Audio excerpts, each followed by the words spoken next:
Hi, everyone. We're going to kick off in a few minutes. So um, just give us a few more moments until more people have joined, and then we will kick off with a very moving, inspirational program. And please feel free to share the link with friends, family.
Hi, everyone.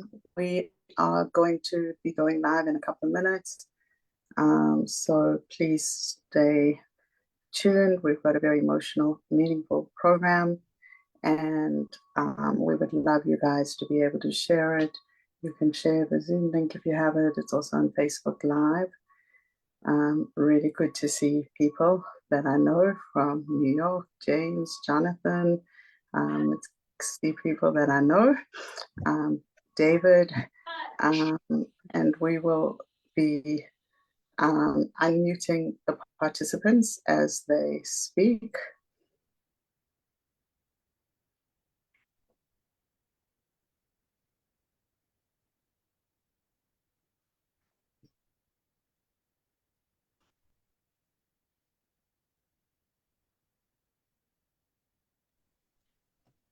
Murray, if you're here, can you just unmute yourself for a second? Say hello. Just make sure you can do that. Hello. Okay, great.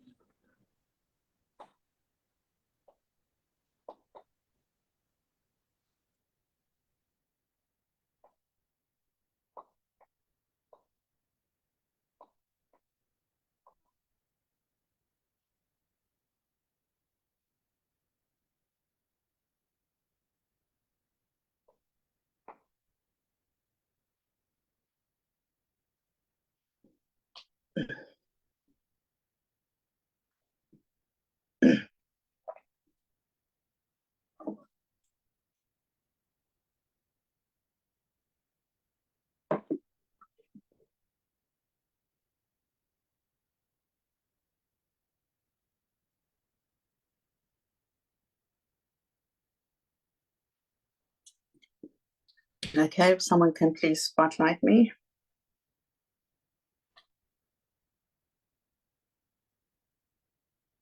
I'll do it.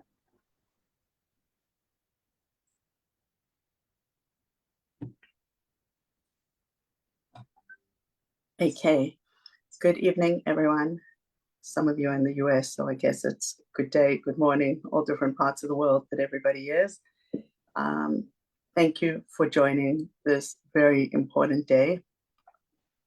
It's always been an important day. We've been running this program since 2020 on live, trying to bring the message of the victims of terror, the survivors, the stories, the meaning behind Yom ZikaRon. Sometimes when you live outside of Israel, it's a little bit lost on everyone.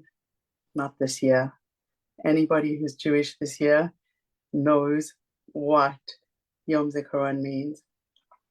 We are going into the hardest Yom ZikaRon. This is definitely the hardest year Israel's faced in 50 years. This is a Memorial Day that in our generation we'll remember, and it was a Memorial Day that I truly believe that soldiers who fought in the other wars really believed their children wouldn't be fighting in this war. We never believed we'd be seeing this terrorism that we're seeing now and the anti-Semitism we're seeing now. So today is our way of paying tribute to all the survivors, the victims, the bereaved families, the injured, and the people just suffering silently from the effects of terror. But it's also a day that we recognize the price that was paid so we can have a Jewish homeland. And while Israelis are absolute superstars at partying, celebrating, we also know when it's a time to remember. So this is just my 1 second introduction while we're waiting for a couple of more people. I'm Jody Samuels, the founder of Jewish International Connection, an organization that's in New York, Miami, Jerusalem, Tel Aviv. We reach out to young professionals and give them a Jewish home away from home. This concept's never been more real, with people really realizing how important their Jewish identity was. We also run a lot of community programming, and we invite you to follow us on Facebook, social media, Instagram, Facebook. You can join our WhatsApp groups. We have different programming for different ages. And tonight, we're joined with Strength to Strength, who we partnered with many, many years. And Strength to Strength is our partner in bringing the voices of victims of terrorists, to bringing the voices of the fallen, families of the bereaved, to bringing their voices and to reality for people to hear, to learn, to understand, to connect, to feel. And ultimately, we hope that we can in turn give strength to the people who have had so many challenges. So today, Yom ZikaRon, we are going to hear a siren. And I just want to make like a little announcement that we are expecting to switch to the siren, the live siren. It's with the Lone Soldier Center. They are expecting Hamas for PR value, to send a whole lot of rockets to Israel around the time of the siren, or possibly in this hour. We don't know if it will happen. We don't know which cities it will affect.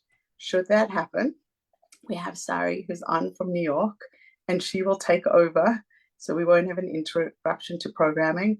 But for those of us who are in Israel, if there's a siren in our city, and you will hear the siren come on if one of us is speaking and not on mute, we do have to go down to the shelter, because we don't know if, it's just one of those realities of living in Israel. So if I suddenly disappear off screen, it probably means that Hamas is sending missiles, which will result in a siren. Please God, that doesn't happen. And please God, everyone stay safe if they do. But we now know that the enemy can do anything. So I just want to be very clear that that's a possibility. We hope to have a very uninterrupted broadcast and share the messages. With that, I am going to introduce Maury Kelman. And Maury has been a longtime friend of the JIC. He's a board member of the JIC. He's also an ordained rabbi from Yeshiva University Theological Seminary. He has a law degree from Oslo Hall Law School. He's rabbi currently of a congregation in Bradley Beach, New Jersey. He was also my neighbor in Jerusalem. He runs an organization that we partner with students in Israel and the United States, where they help them with volunteer opportunities and connect to life in Israel. And he's also the director of Route 613, a halachic conversion program in Manhattan. Maury's a true leader, and Maury's going to just share some opening words as we lead up to the siren. Okay, thank you very much, Jody. And thank you, JIC, JICNY, JICI, for all the amazing work that you continue to do for the Jewish people, that you should go from strength to strength. As Jody beautifully introduced, this is a unique Memorial Day, a unique Yom HaZikaron, for all the reasons that we all know. The idea of memory, of remembering, has a long history. It really goes to the fundamentals of Judaism, back to our Torah, back to our Bible, where the Torah tells us, Zechor Yemot Olam Binu Shna Dor Vador, that we have a mandate as a Jewish people to remember our past. We have to connect to our past, to our parents, to our grandparents. That's what gives us the basis to live our life in the present and for the future. It's only through that connection, that tradition, that memory that we have, that we can know what to do in the future. We find this in so many different realms. Of course, the idea on an individual level, when we suffer a tragedy, the idea of saying Kaddish, of remembering, not just for the year, for a parent, but really for an entire lifetime, the contributions that our family has made to us and the community in general. The idea of Yizkor, we do it four times throughout the year on our most special days of the year. We say Yizkor, we think about our past, of who brought us to here, why we are here right now. When we understand and we affirm that without our parents and grandparents and great-great-grandparents, our ancestors, we wouldn't be here now as well. The idea of Yom HaZikaron Israel is unlike many, hopefully, deaths in our family where people die at the right, quote-unquote, the right time, at 120, at a later year. It's a tragedy, of course, when people died at younger ages. But in Israel, we're now mourning over 30,000 victims of terror, of wars, Jews and non-Jews who have fought, who have stood tall in order that we can have a state of Israel. Over 30,000, and just in this 1 year, before Shabbos, the number that they had released was 1,594. And over Shabbos, another 4 soldiers were killed, and I hope no more. We're close to 1,600 people killed just this past year, with the bulk, of course, killed since October the 7th and on October the 7th. All these people, anybody who died, what we believe is Al Kiddush Hashem, sanctifying God's name, they're Giborim. These are righteous people. These are holy people. These are Giborim, people of great might, of spiritual might, that have stood for us. Now, generally, as Jody just mentioned, we know that there'll be a siren going off. For those of you who are in Israel, those of you who've been to Israel, it's really one of the most both unique and poignant moments in the Jewish calendar. Just the entire country comes to a standstill. You're on the highway, wherever you are, everybody gets out of their car, everybody stops what they're doing and listens for 2 minutes and pays homage to those who died for the state, the beautiful state of Israel. It's hard to describe that, and we'll all experience it together, even if we're not literally in Israel right now, and even if you're watching this afterwards, just to get a sense. And you can see tomorrow as well, I believe at 11 a.m., another 2-minute siren. And this really is in consonance with Jewish tradition, the idea of taking a moment of silence. When the great high priest, the first high priest, Aharon, had to deal with the death of his beloved 2 sons, Nadav and Avihu, what is his reaction according to the Torah? Vayidom Aaron. He stays silent, because we understand in the face of tragedy, there are no words. There are no words to console. We have to just stay silent. There's an idea, of course, of accepting God's judgment. We believe as Jews that God has a plan for this world, and that everything is part of that plan. Even as we have to deal with tragedy after tragedy, especially this year. But we believe that we justify God's ways by staying silent.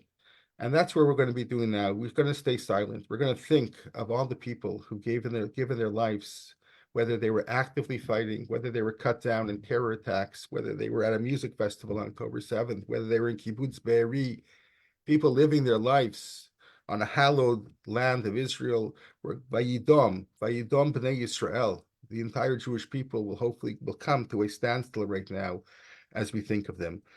And that's the most appropriate response that we have right now, this day of Yom HaZikaron, to remain silent, to stop and think.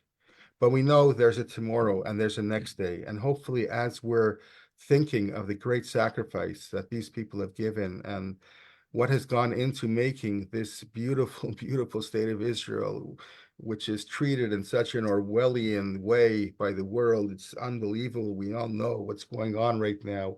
So as we think of this, we also have to think of ourselves, how can this inspire us as well? How can we ensure that these more than 30,000 people, we know they've given their life for the most hallowed purposes, but how can we as individuals ensure also that everything that they've given will continue? And we have to ask ourselves, what can we do? Whether we're in New York or Jerusalem or Paris or wherever we are right now, what are we going to do on the next day to ensure that Israel remains strong, that we hope and pray there will be no more sacrifices, that we hope that a year from now we'll be able to say, no one was killed. Of course, it sounds like a pipe dream, but let us hope. And if all of us get together and work together and fight for Israel and connect to the Jewish people and to God really above, hopefully next year we'll be able to say not one person was killed this past year. That's what our ultimate hope is. We're a people of hope, a people of optimism. And as we take these moments now to remain silent, which will begin in a few moments, we'll think of that. We'll think of the individuals, and you can hone in on one or two people that we know about, or a few people. And that Be'ezrat Hashem will be hearing good news very soon. B'sarot Tavot. We know Yom Ha'atzmaut follows, and we hope that celebration will continue and continue. V'yihi zichram baruch, that all of their memories of those who've given their life for Israel should be blessed. Amen. Okay, the silent will begin, I think, just in a few seconds. Okay.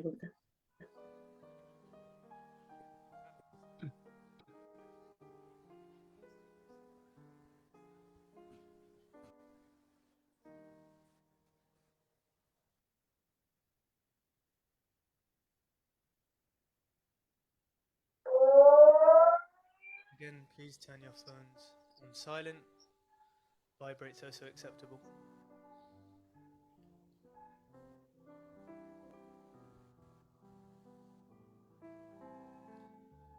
We will be starting the ceremony in 3 minutes.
Such a solemn moment today. Today, we went to Har Herzl, which is the military cemetery. Basically, they have so many members of families and survivors and the inner circle of victims of terror, of fallen soldiers, that they asked the public not to go tomorrow, which is the traditional day that people go to the cemetery. There were thousands of people there today as well. There were thousands of people there today because Israel, as Maury had said, have lost 25,000 soldiers, police, security forces since the state of Israel, 5,100 civilians and foreigners who have been killed. And that is just the people, who have lost their lives. That doesn't count the people who are victims of terror, of the suicide bombings, of soldiers who have post-traumatic stress disorder. I don't even think people understand that in Israel, when the army put out and they say someone is seriously injured, moderately injured, mildly injured, seriously injured means there's a risk to that person's life. Their internal organs, they may not survive. Moderately injured means they might have lost a limb, but they will survive. Lost a limb, forever having post-traumatic stress, forever living with that moment that they were impacted by shrapnel or an RPG attack. Okay, that's the moderate. And then you have the mild. Mild are still people who have realities. And as someone living in Israel, and I have 2 children serving in the army, I want to share with you just, a few moments of what it feels like to have been in Israel on October 7th. We woke up to sirens, and it was a surprise because in Jerusalem, we don't get so many sirens. And it seemed like so bizarre. And the sirens kept coming. And eventually we heard from neighbors. I heard on the TV, my Hebrew is really not good, but I went to stand in a hallway to see if I could hear what was going on.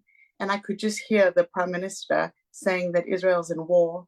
I understood enough Hebrew to understand that this was serious. My neighbor's son, who was being called up to reserves, told me not to go outside, not to leave the apartment. They had asked people not to leave because even in Jerusalem, they didn't know how far terrorists were. They didn't know if they had gone further, how far north they had gone. There was a threat that these terrorists could take over every single big city in Israel. We had no idea. All their intelligence was down, communications were down. But I can tell you, we had absolute terror that day. And by the time nightfall came and we couldn't believe that, it was like, they were saying, there's like 250 killed, 500, 900. And by the next day to be hearing these horrific statistics, we all imagined that Hamas were going to come out of every single, Jerusalem surrounded by Arab villages. You imagined that they were going to come from everywhere. Not all of us have arms. All my neighbors left in the next couple of days. All the Americans left and the French and the British. And I looked out my window and there was no one else in the neighborhood. I can't even explain to you the terror when you try to go to sleep at night, but no one in the country could sleep. We all went to sleep in our clothes because we didn't know what could happen. You had this debate if you had to go to a public shelter, a public bomb shelter, should you go or should you risk it at home because you knew that there was an issue going in public shelters, given that they had attacked people in public shelters. We had friends who were single women who moved in with us because they were terrified to stay alone. I had my daughter-in-law who moved in pregnant and my son is in the army and he wasn't around.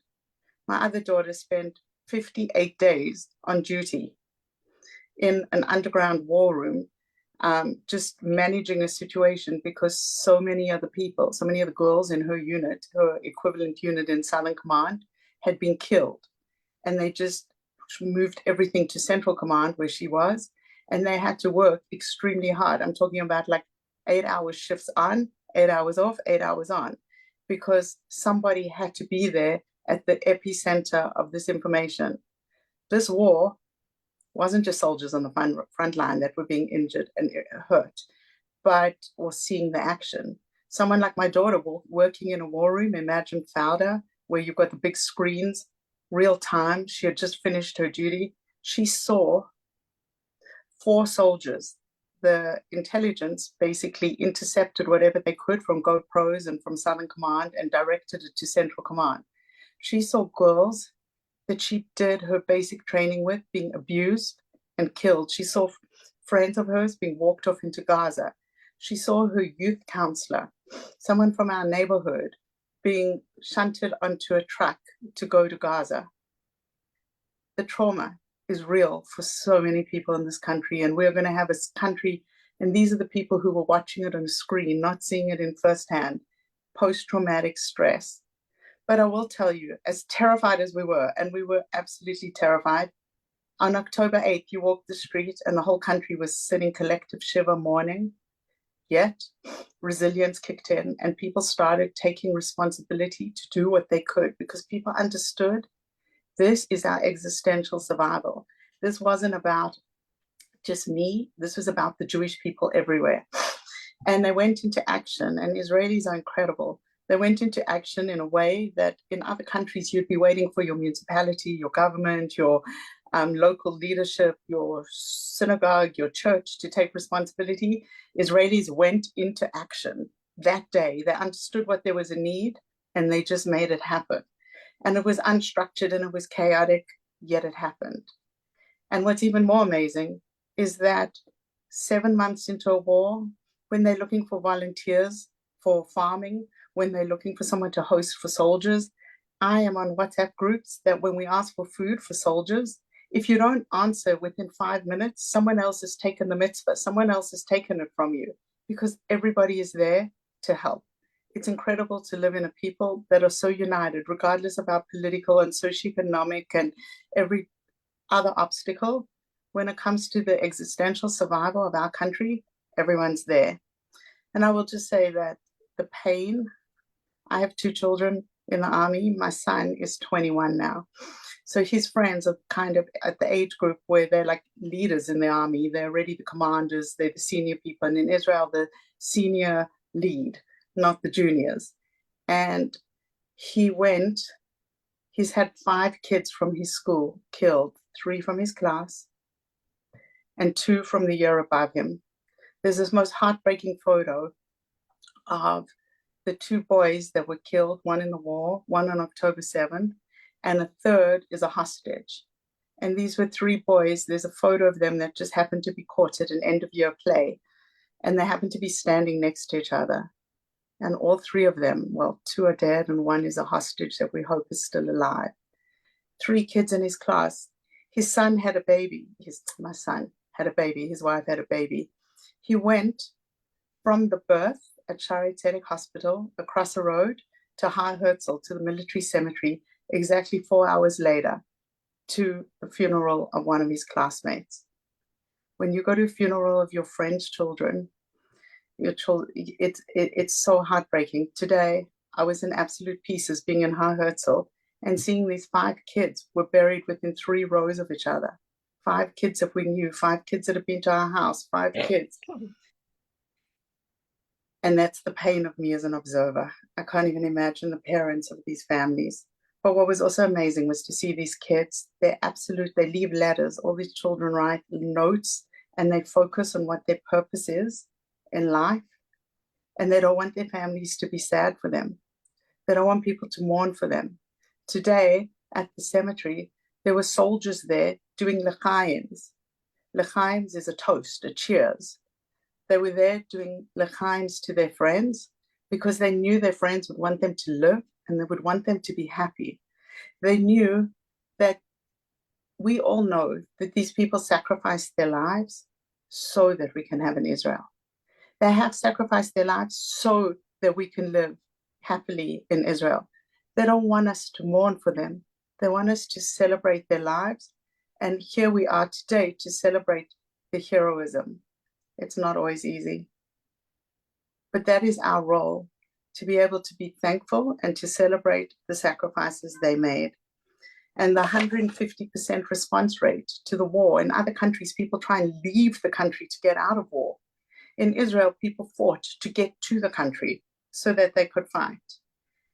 And that's because people understand with absolute clarity this purpose, why they are here. And when today there were 3,600 graves just in Har Herzl, and we couldn't hear everyone's story because it's impossible, and everyone has a story. And people who were past victims and survivors who arrived in Israel and were killed, in 1946, 1948, it was absolutely horrific. There's too many stories, but our our responsibility is to be the best Jews we can, to live the message of these soldiers who ask that we can be happy, that we can be the best person, that we can help other people. That was their message to us, and that's our challenge, so that their lives are not in vain. And Sari, who's run Strength to Strength for many years, and she gives support to victims of terror, is going to share a little bit about how this war has impacted her victims, and not all of them are victims from October 7. They're victims from many years, from many terrorist attacks. Sorry. So Jody, first of all, thank you so much. It always is meaningful for us to be able to help participate in this partner program with you guys. It's so meaningful. And even this year, I think it's even more meaningful that we're all here together. You know, this June will be 21 years from the terrorist attack that I survived. I thought last year was difficult, the 20th anniversary, but nothing compares to the feelings that I felt and that many victims felt on October 7th. And just to give a back check, so for people on here who don't know my story, so I was in Israel volunteering with organizations that were working with victims of terrorism. When on June 11th, 2003, I was on bus 14 when an 18-year-old Palestinian terrorist boarded my bus strapped with explosives. He injured over 100 of us, and he murdered 17 innocent people, including everyone seated and standing around me. And when I came back to the States, unfortunately, there was no real support for me here. I got tremendous support in Israel. There were people that I had worked with and that I had met, victims, survivors, bereaved family members, and they were all there for me afterwards. But a year later, when I came back to the States, I really had no support. And so I started reaching out in the years after to organizations in different countries and connecting with victims from different places. And that was really the impetus for starting Strength to Strength, the idea that no matter where you are in the world, any civilian victim who needs support, we're going to be there for them. And so we work with organizations and countries in Northern Ireland, the UK, Spain, France, Algeria, Iraq, Israel, Argentina, Uganda, Kenya, Belgium, Australia, and here in the US. And I mention all those countries because it's really important that everyone understand that when October 7th happened, and I will never forget it, it's almost like that 9/11 moment. You know where you were on 9/11, and I overslept that morning and was not downtown where my office was, near the World Trade Center. But on October 7th, I woke up late in that morning to my phone ringing on Shabbat, and it was the craziest thing. I look at it and I see it's one of our victims who keep Shabbat. And my knee-jerk reaction was, what is going on? And then I saw my watch, my Garmin next to my phone, and it said Israel at war. And without even thinking, I picked up that phone. And it was one of our victims who was completely traumatized from the news. She had been in a terrorist attack in Israel in 1995 and survived when her roommate did not. And they were actually on their way to what is now Gaza. They were on their way on a bus to go there for a few days before, in 1995, when a car bomb rammed into the bus they were on. And she called me hysterical. And I said, what's going on? She said, you haven't heard? And I said, no. And from that point on, my phone just kept conversation after conversation with the victims, many who had survived attacks in Israel, many who were Jewish who survived attacks in other countries like Germany and didn't know how to connect and reached out. And our WhatsApp group for Strength to Strength that had victims from all over the world, they're Jewish and non-Jewish. We actually found that our members from all these other countries were there supporting us. They were there helping us. They were there listening to us. And they were just telling us that they're there if we need them. And that's the beauty of what we've built and created, is that we are there to support each other, to connect, share, and heal. And that day, for me, was so important to see so many people coming out there to ask if we were okay, what we needed, not just from our community, but outside the Jewish community. And it's been a very difficult 7+ months. Many of us, and not only are the people we work with in Israel, but many of us outside of Israel have been re-traumatized. That day brought us back exactly to our own attacks, but made it much more difficult, probably because it's more of a collective trauma. Everyone's dealing and it's ongoing. Usually a terrorist attack happens and you're like, my attack happened. And then I was in the hospital. Thank God I survived, but I was able to start the healing process. Our community in Israel, and I think around the world, has been in this moment for 7 months that has completely paralyzed us in a way that we all feel the trauma of that day, even if we weren't there. And for those of us that have been impacted in the second intifada and even before that, that trauma has exacerbated tremendously over the past months. And it's incredible that things like today, being here and being able to share our stories and to give us a voice, that is the most important thing, that soldiers can share the stories, that people are not forgotten, that victims of terrorism can be remembered, and that those of us that are here can share our stories, because our stories don't just represent ourselves, but it represents thousands of people in Israel that were impacted by terrorism and the people that were with us that day. I always say that when I share my story, I'm not sharing my story for myself. It's for those 17 innocent people that didn't get to go home to their families that day.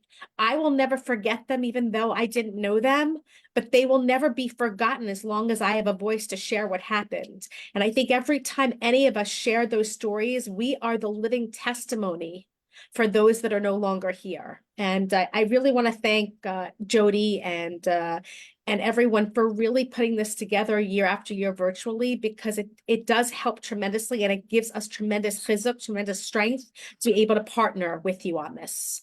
And we're just so appreciative.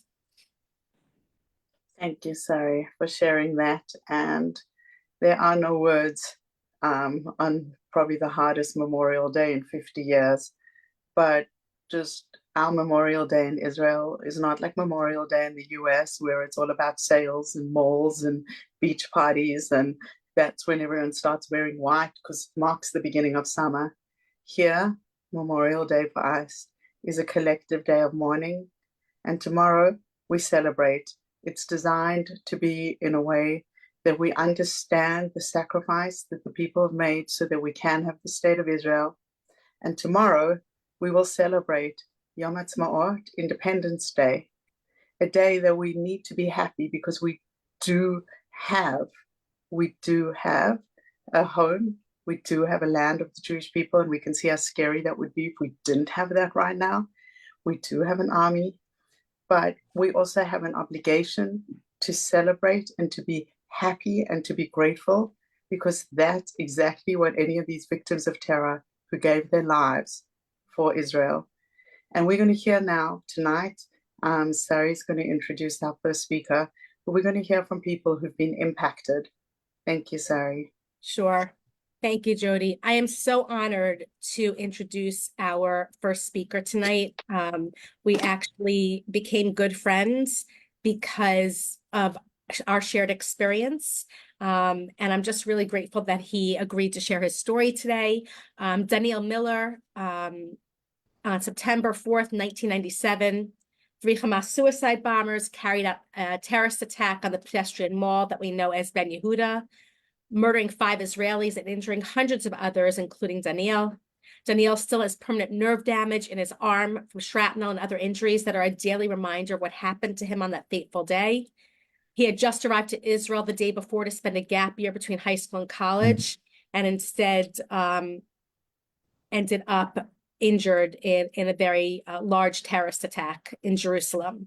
I'm going to let Daniel share more of his story with you, and thank you, Daniel, for being here. Thank you, Sari. Thank you for having me. Thank you to JIC and everybody for coming on today. Today, I'm going to tell you a story. And usually I would say it's my story, but unfortunately, it's become everyone's story. Since October 7th, I think we collectively feel that we're all part of this ongoing story. But this is my personal story that happened to me on September 4th, 1997. I'd like to give you a little bit of context of where I was at that period of my life so you can really appreciate the impact that the event had on me and the trajectory of my life. At that time, I had just graduated high school at Hebrew Academy in Miami Beach. My father was the principal of the high school and had been in Jewish education for his entire adult life. Two of my brothers are rabbis. Two of my sisters are married to rabbis and live in Israel. And you can imagine I grew up in a very religious home. At that point in my life, however, I had chosen not to be religious. I was still trying to find myself. I was a teenager lost in the world, trying to find my path and my way. And it's with that I was going to go to Israel and study a year abroad in a yeshiva called Reshis Yerushalayim, as many of my classmates and we do after our high school year. I left for Israel on September 3rd, 1997.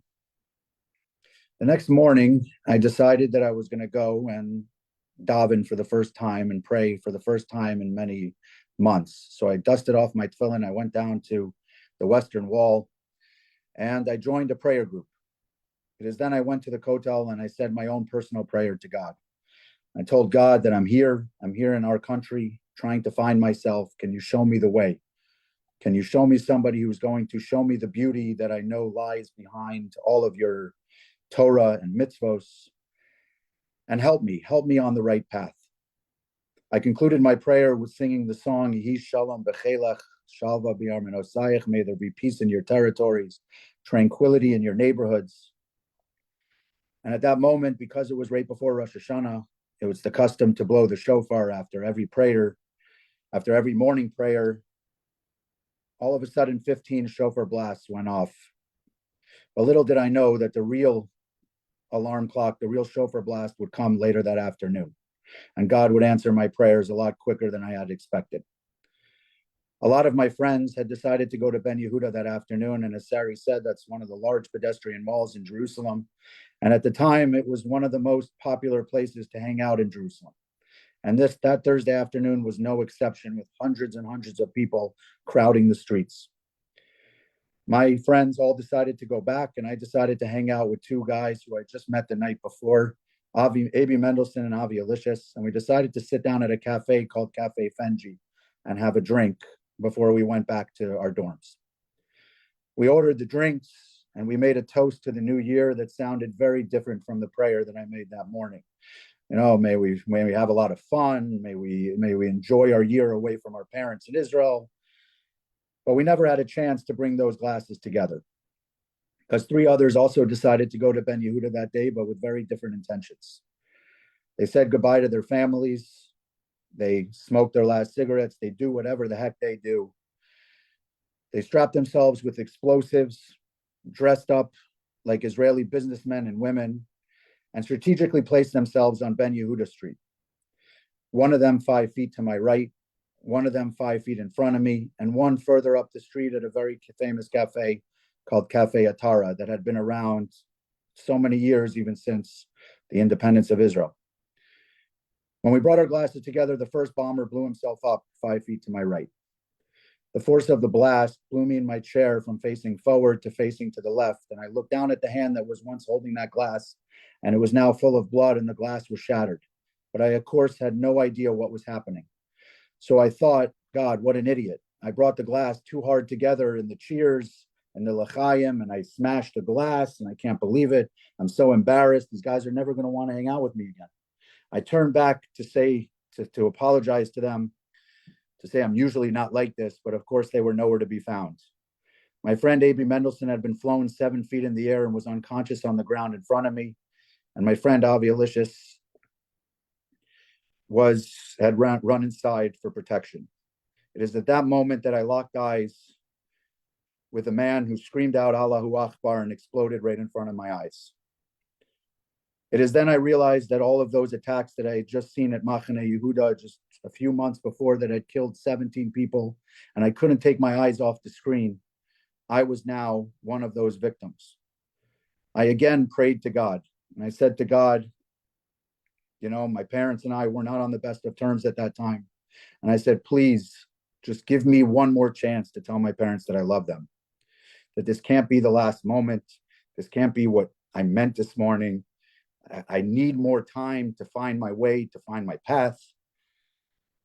And it's at that moment that I ran inside the cafe. Adrenaline kicks in when you're in an attack like that, even though you shouldn't be able to move, you shouldn't be able to, your body says, I need to get out of danger. So I ran inside the cafe. The glass that was once the doors was now completely gone. The waitress who had just served us our drinks was bleeding from her head, screaming at me to call the police, call the mishtara, call whoever. Picked up the phone, realized I had no idea how to call the police in Israel. Call 911, of course, it doesn't work.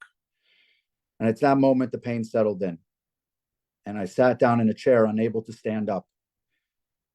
It's at that moment that the ground beneath me shook once again as a third bomb went up off the street at Cafe Atara.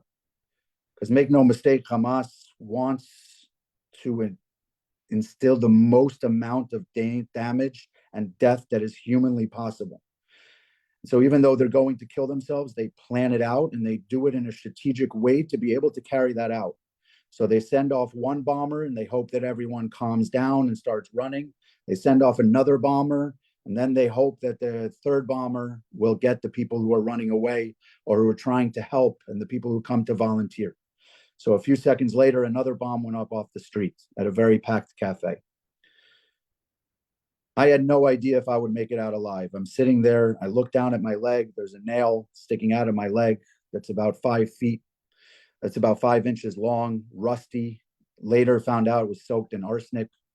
Both my ankles felt as if they were broken. My left arm was limp at my side.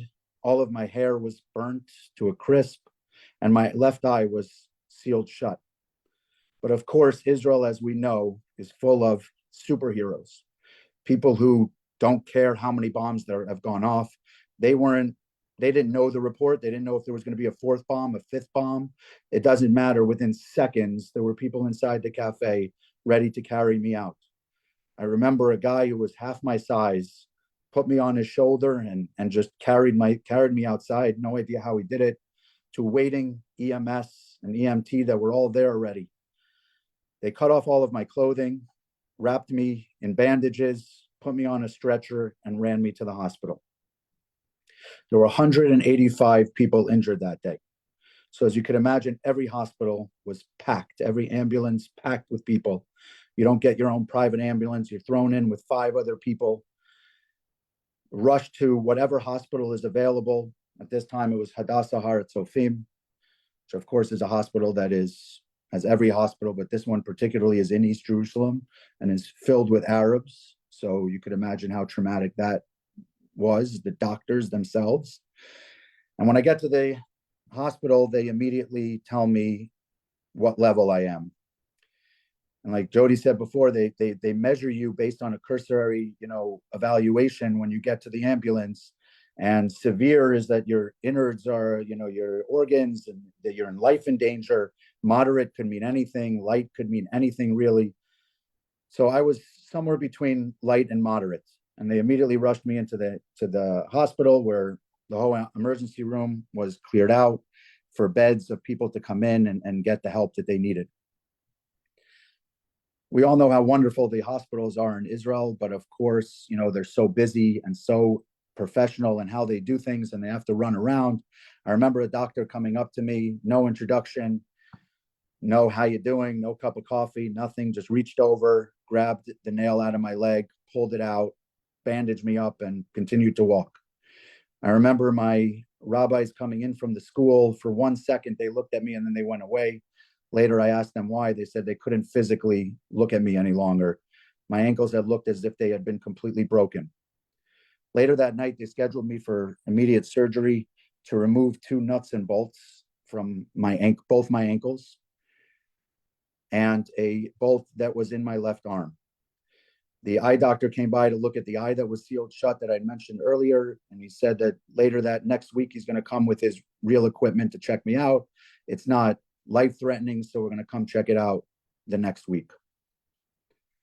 Like I said, I wasn't in the best of conditions with my parents, but my current mother-in-law, she wasn't my mother-in-law at the time, but she is now my mother-in-law, happened to see me on CNN when the bomb was going off. There's a famous picture of me on a stretcher being run down the street. So she immediately called the school to tell them that I had been in an attack. So my father, the first time they broke up his class to tell him that there was a bombing in Israel. Of course, his first thought was my son there? Is my son okay? Knowing that I just had arrived to Israel. But when they interrupted his class for a second time, he got his answer. Sorry. And of course, he said that they walked him across a long hallway, and for 30 seconds of his life, he thought I had died. And that is the 30 seconds that he can truly never, ever get back. My mother had saw the news and had immediately thought, mother's intuition, that something had happened to me, had called my sister, started booking flights, and they were immediately by my bedside the next day. The shrapnel in my left ankle caused my nerves in my right ankle actually to be completely destroyed, and they never had grown back. Causes me trouble to walk to this very day. The hematoma in my right calf muscle that had been caused by the nail that had got stuck in a vein, and so the blood stopped rushing, so it caused a hematoma. Still to this day causes me pain. I still have to get physical therapy even till today sometimes, and I can't go on long walks and long hikes because it just completely goes numb. The bolt in my left arm also hit a nerve or a tendon, nobody really knows. But after about 5 or 10 minutes of typing, it feels as if I've been lifting heavy weights for a long period of time. Both of my friends survived, thank God, it's a miracle any of us survived. But both of my friends survived. A.B. Mendelson had shrapnel in his head and in his brain, and he had to go back to the United States to get it removed. And my friend Avi Alicius, who was the most severely injured, had a piece of shrapnel on the wall of his heart that he had at 18 years old, open heart surgery to remove. And I remember him telling us that his parents came and handed the doctor $50,000 and said, "This is for you, just to save my kid's life." That if the thing would have moved, I remember them doing an ultrasound, that if it would have moved over 1 inch, he would have, God forbid, been killed. But those are our physical injuries, and physical injuries heal. The worst part of an attack like this is the psychological injuries. There is not a day that goes by that I can't close my eyes and hope that I don't see the picture of that bomber blowing himself up in front of my eyes.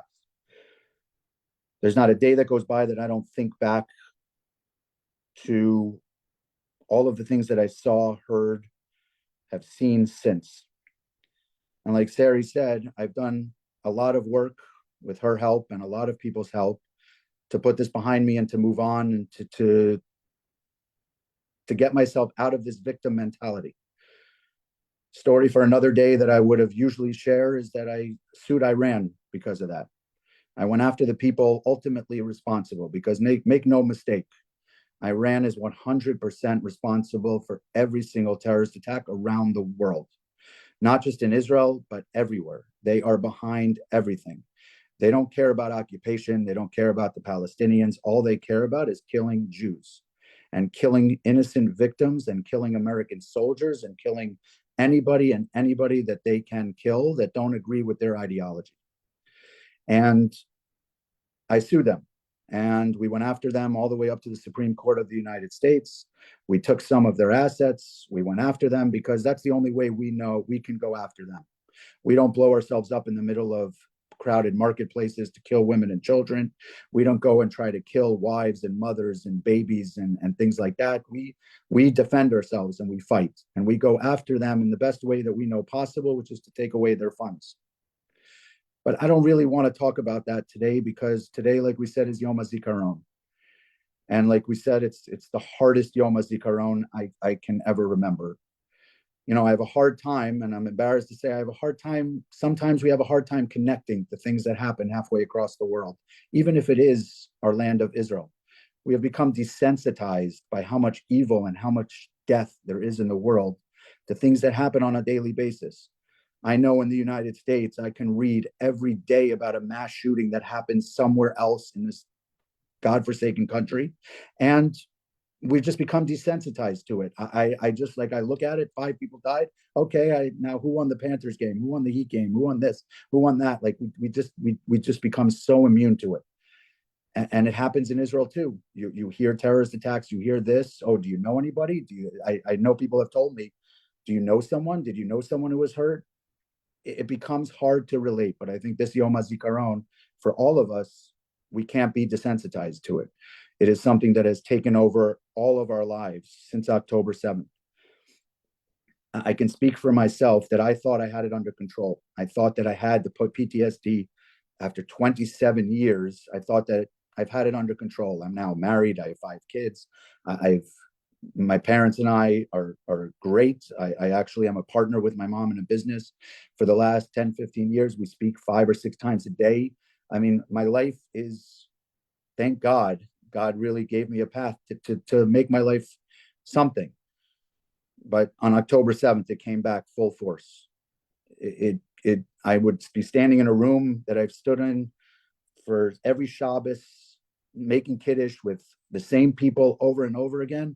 But now I find myself scanning every single exit and checking out everyone's eyes and looking at everybody and knowing that I can't be there for more than 10 minutes at a time without going outside and getting some breath and getting something to remind myself that this isn't going to happen here. Is it going to happen here? And now with the most recent protests on the campuses and people calling for an intifada, that they have no idea what that even means. And they're calling for a global intifada is set triggering for myself and many other people who I speak to of that this could happen anywhere. It could happen on any street, anywhere, and any time. And it has me looking over my shoulder everywhere and every minute that I could possibly have. So I ask you on this Yom HaZikaron to, and I know everyone on here probably knows this, but October 7th was not Hamas's first attack. It wasn't them reacting to an oppression in Gaza that they can no longer take, like the world wants us to believe. It's not that they all of a sudden realize that they have to fight back and come and kill innocent people in Kibbutz Be'eri and the Nova Festival and behead children and do all that. It's none of that. They've been doing this for me for 27 years and way before me, and they'll be doing it way after unless we go in and completely annihilate and destroy them.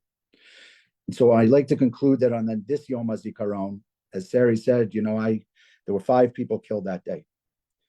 And so on this particular Yom HaZikaron, I would like to remember them. The Sivan Zarka, Smadar Al-Hanan, and Yael Batwin, 3 14-year-old girls, whose only sin that day was going to Ben Yehuda to buy school supplies because they were just starting high school and were immediately killed. And Yehuda Markovitz, who was killed in the Cafe Atara bomb, father of 5, who was later succumbed to his injuries 3 or 4 weeks later. And my personal hero, Rami Kushulevi. When I was sitting at the cafe, there was a woman who was sitting at the table next to me who was enjoying a meal, but the bomber was smoking a cigarette in her face. And she asked him to stop. And so he immediately grabbed her and started pulling her towards him. She happened to be a black belt in karate, and she broke out of his grasp and pushed him. Rami Kishulevi, a 16-year-old boy, 17-year-old boy who was just trying to help his family in a store, immediately saw a boy and a girl, a man and a woman fighting, and came out to stop them. Only in Israel does a teenager who sees something going on immediately jump into action, push the bomber away from him, not knowing that he was a bomber, and the bomber blew himself up right in front of him and immediately killed him. He took the brunt of the force, and I'm convinced to this day, and it's a story that goes around, that he really saved a lot of people around him because the bomb blew him up and not anybody else. And I'd like to conclude with an incredible thing that happened since October 7th, because we all feel together, we all feel this unity, we all feel this tremendous sense of something's happening in this world. That I was in Israel 3 months ago, and I got in a random cab in Mea Shearim, and I start talking to the guy, and we get to the conversation of October 7th and everything that's going on, and I happened to mention to him that I was in a bomb in Ben Yehuda, Nobody really remembers the bomb because it wasn't part of any official intifada. It was really before. It was the last time Netanyahu was prime minister. So I was surprised when he immediately said, "What, Ben Yehuda, September 4th." Right then, I was like, "Wow, how does he remember this bomb?" Said my cousin was killed in the bomb.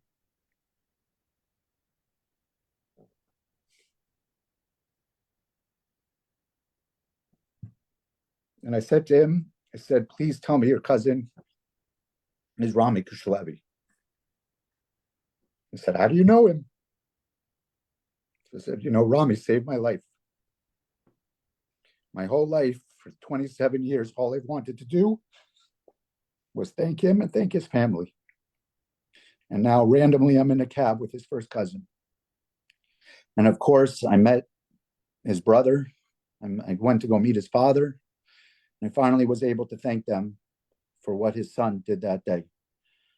So on this Yom HaZikaron, let's remember all of the victims. Let's remember all of the victims' families, all of the victims' fathers and mothers who had to live with their children being killed, being injured forever and ever. And may next year we not have another Yom HaZikaron.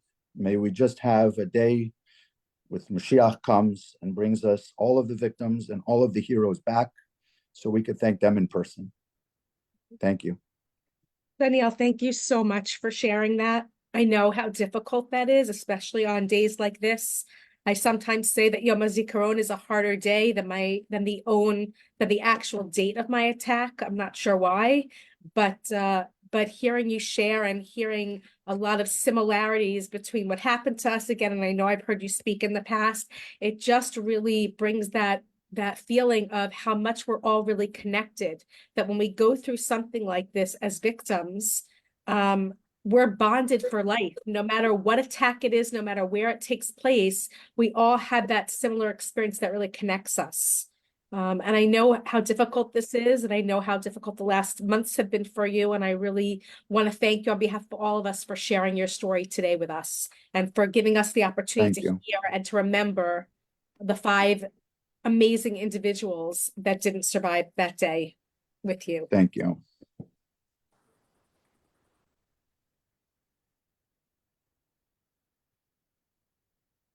Okay, and now we're going to go to our next speaker. Thank you so much, Daniel. Our next speaker is going to be,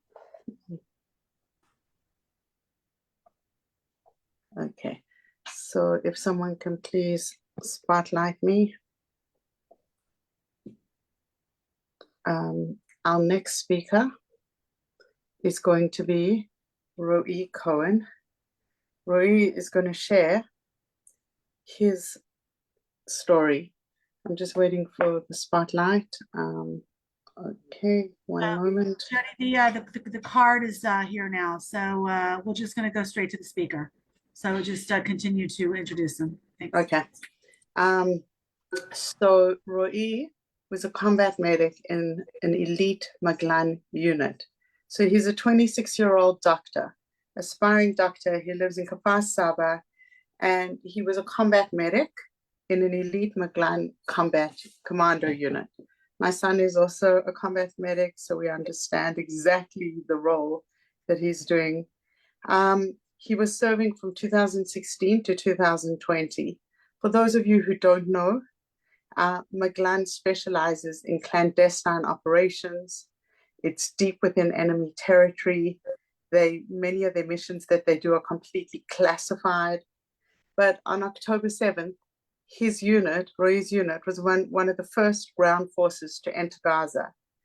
He spent months serving in the front lines, risking his life to save that of his comrades.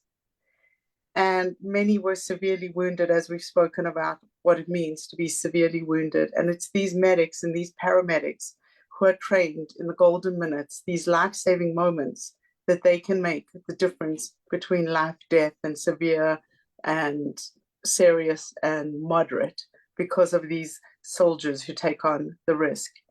He's had a brief respite from combat. And instead of taking his time out to sit back and relax and watch a Netflix and drink some beer, Roy has gone on a tour of several cities in Canada and the United States. He's been lecturing through my eyes.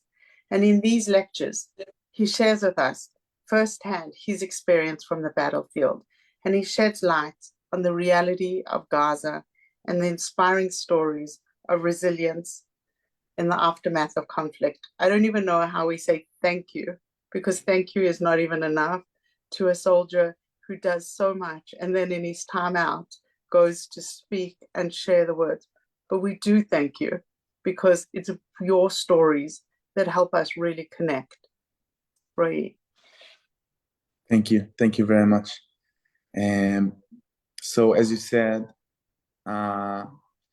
these days I'm traveling around US and Canada and tell the story and raise awareness. So I did something around, I don't know, 40 lectures during those 3 weeks. But this speech, although I can't see you like in front of me, is harder than all that I got. And this is a very hard day for all of us. So please excuse me if I'll get stuck. So first, I want to dedicate this speech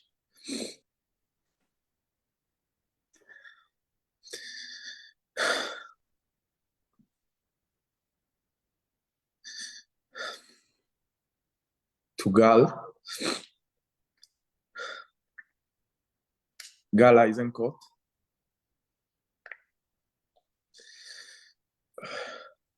who served with me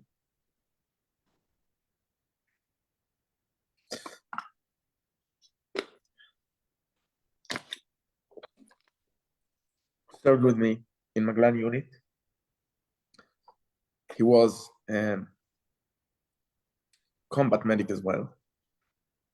So, Gal, this speech is for you.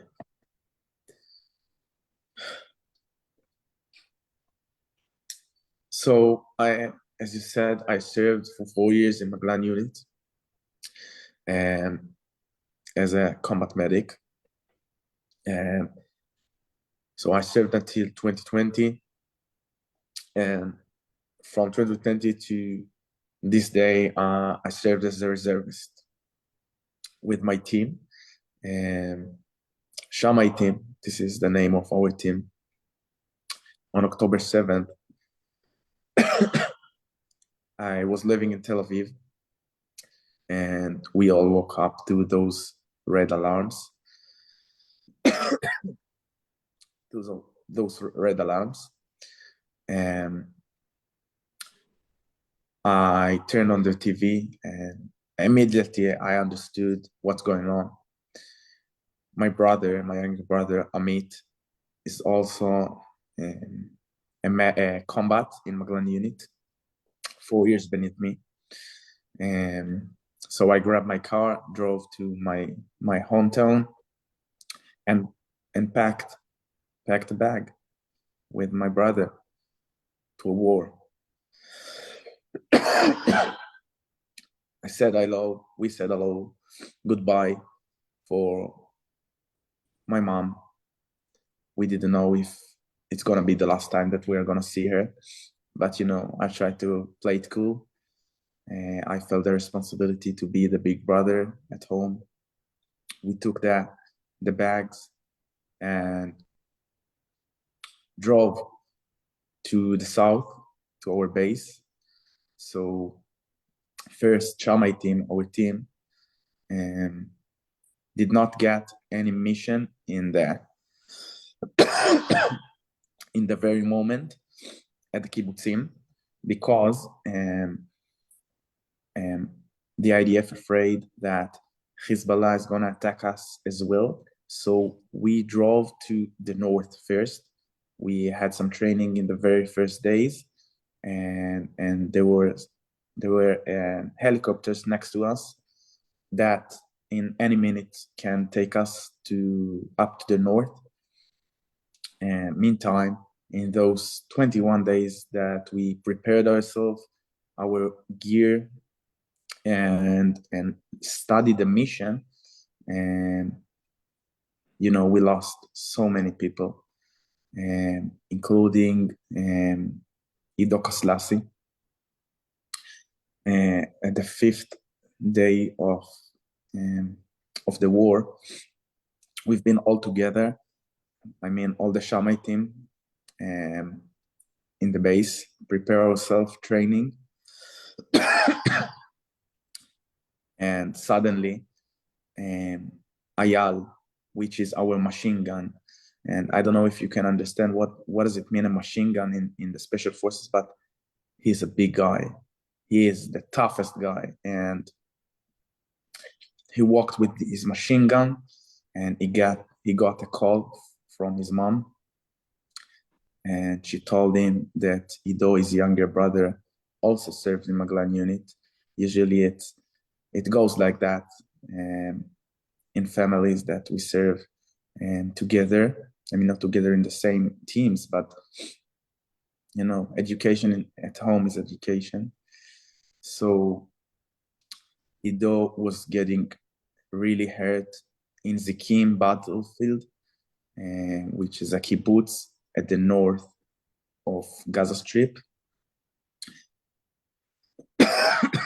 He got 2 bullets in his belly. He got injured very, very bad, but kept fighting for 20 more minutes with 2 bullets in his belly. And after they killed the 8 terrorists that surprised them, and they evacuated him to Brazili Hospital. And in 1 hour, Ayal told us that his younger brother is dead. I remember this situation very well. And as I said, he's the toughest guy. He's tall, he's strong, he's fast, and he broke. And as Shamai unit, we gathered together in a second and hugged him. He just fainted or about to fainted, and we hugged him so hard. So symbolized and literally, we didn't let him to fall down till today. On 28th of October, we were the first ground force that entered the Gaza Strip. We started at Bet Hanun, which is a small terrorist village at the north of Gaza Strip. We marched for 2 miles to this area, and we fought in Bet Hanun for 16 days. Of course, we did not get showered. We couldn't talk with our families, friends, and I wanted to share with you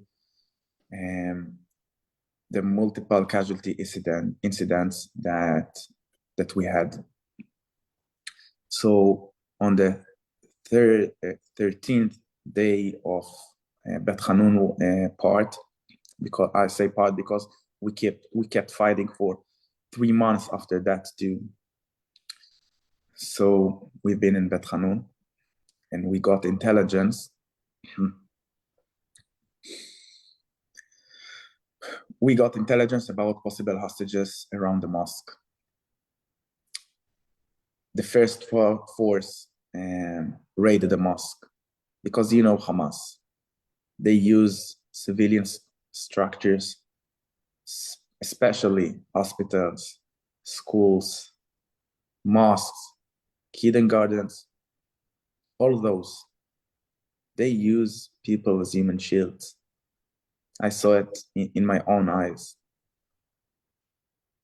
And the first force, because I'm a medic, I'm at the back of the force.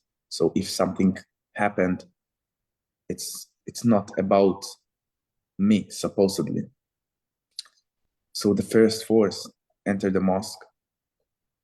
And actually, it was not specifically the mosque, it was the building just next to the mosque, because if you want to raid the area, you need to control first the peripheral area. And they entered that building, and they saw a lead for terror attack tunnel. And we thought that it might be hostages. We didn't know. And when they entered the building exploded. They got where Bobby trapped. Immediately, 3 soldiers died. Sergei Shmerkin, Moshe Leiter, which was the commander, and Matan Meir. All of them died immediately. The explosion was so powerful that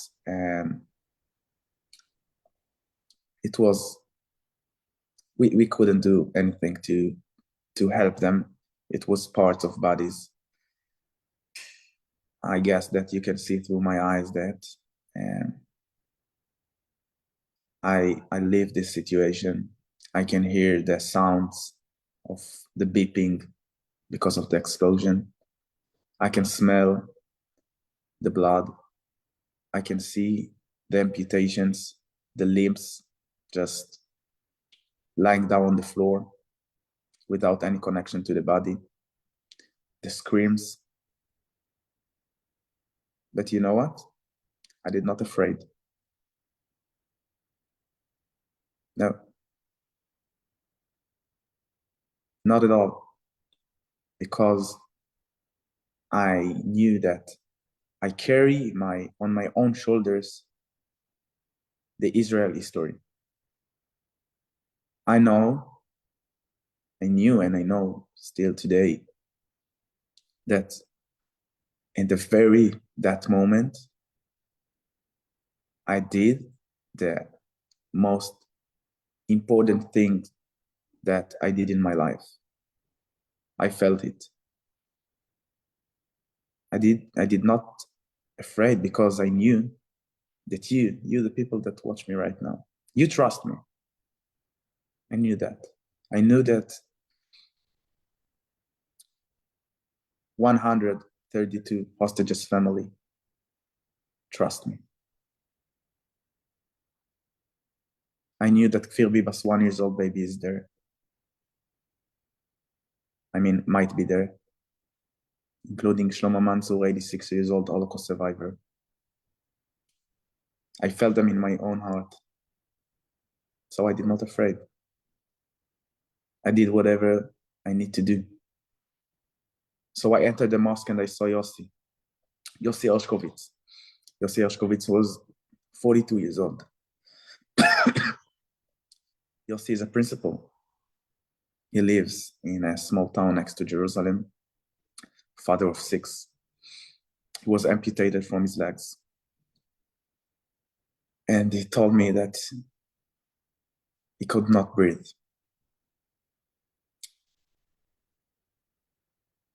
I let him sit, apply tourniquet on his legs, and just try to make him relax. We tried to save him. He got another bullets, particles inside his chest, and he did it. He didn't make it, and in my very own hands, he died.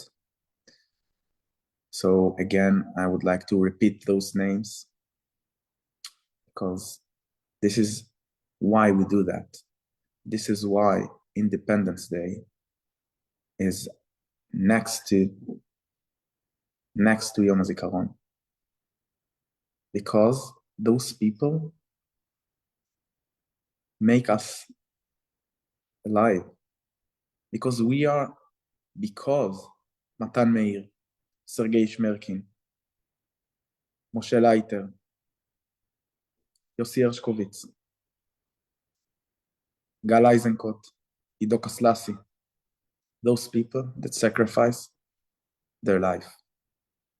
Another 6 people in this explosion that wounded very bad, that lost limbs, lost their soul. We are because of them. And this day, during this day, we remember them. We remember the people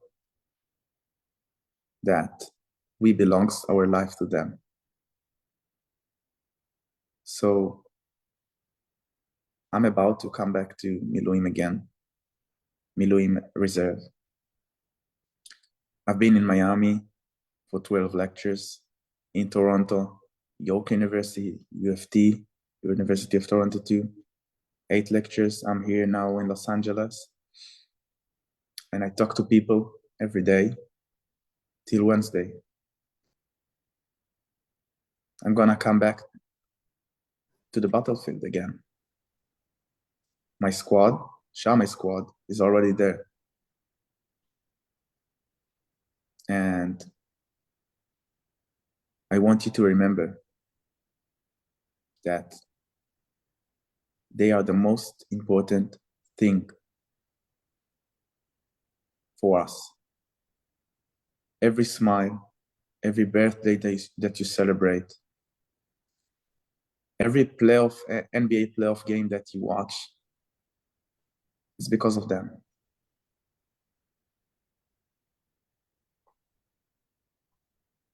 Thank you very much for the opportunity to talk with you today.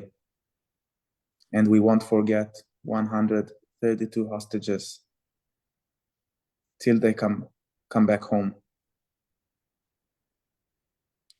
ואהבת לרעך כמוך. תודה רבה. Amen. Roy, there is no words to say how much we appreciate the commitment, your focus on what your purpose is, and not just you, but all the soldiers. You know, we just embrace you with hugs and pray that you and your comrades all stay safe in future wars. I know that I deal with a lot of Israeli young professionals, and when they're off on their break like you are, they joke that it's like their Bein Hazman Milchama, like in yeshiva they have a break between semesters, and they're like, well, this is our break between wars, because everybody knows there's a very good possibility they're getting called up again, and you've already been called up again. You know that you're going back, and you have such a singular purpose and mission and focus. And I don't think people understand when we look at these like protesters and campuses that are like demanding that they get humanitarian aid of like water and vegan food, what kind of sacrifices Israeli soldiers, young people like yourself, make so that we can have a homeland. And one of the things that I find so incredibly powerful whenever I speak with soldiers is that they don't have this fear, but the precision understanding why they're doing this. They understand they're doing this, so please God, their children and their children's children won't have to do this. And as a collective of the Jewish people, we are so grateful to all the soldiers. We are so grateful to the entire IDF and all the security forces attached to it that make these sacrifices. I want to ask you just one final question just to close this, and ask you, what do you think the number one reason is that Israel is so successful as an army, that 150% of people responded? What, in your opinion, having been on the ground, if you could sum it up in 2 lines for us, is the reason that we have an army that is populated by people like you and your brother and the people who've lost their lives? For thousands of years, different nations, people try to destroy Am Yisrael. And the fact that we are here together, the fact that millions of people cry together today, but standing with rise hand ahead and looking to the future, to Yom Ha'atzmaut, That proves that we won. And we are gonna win because we are together. And this is the last message that I want to send you with. Everybody has its own job. My job is to protect you physically. And ask you, what is your job?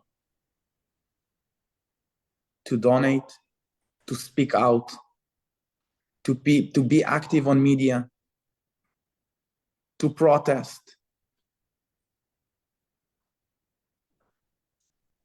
Everybody has its own purpose. What would you do for our own country? Thank We you, would step Roy. together. We appreciate your perspective so much. Thank you for sharing your story. And with that, we're going to go to our next speaker. I feel like we could hear you all night, but thank you.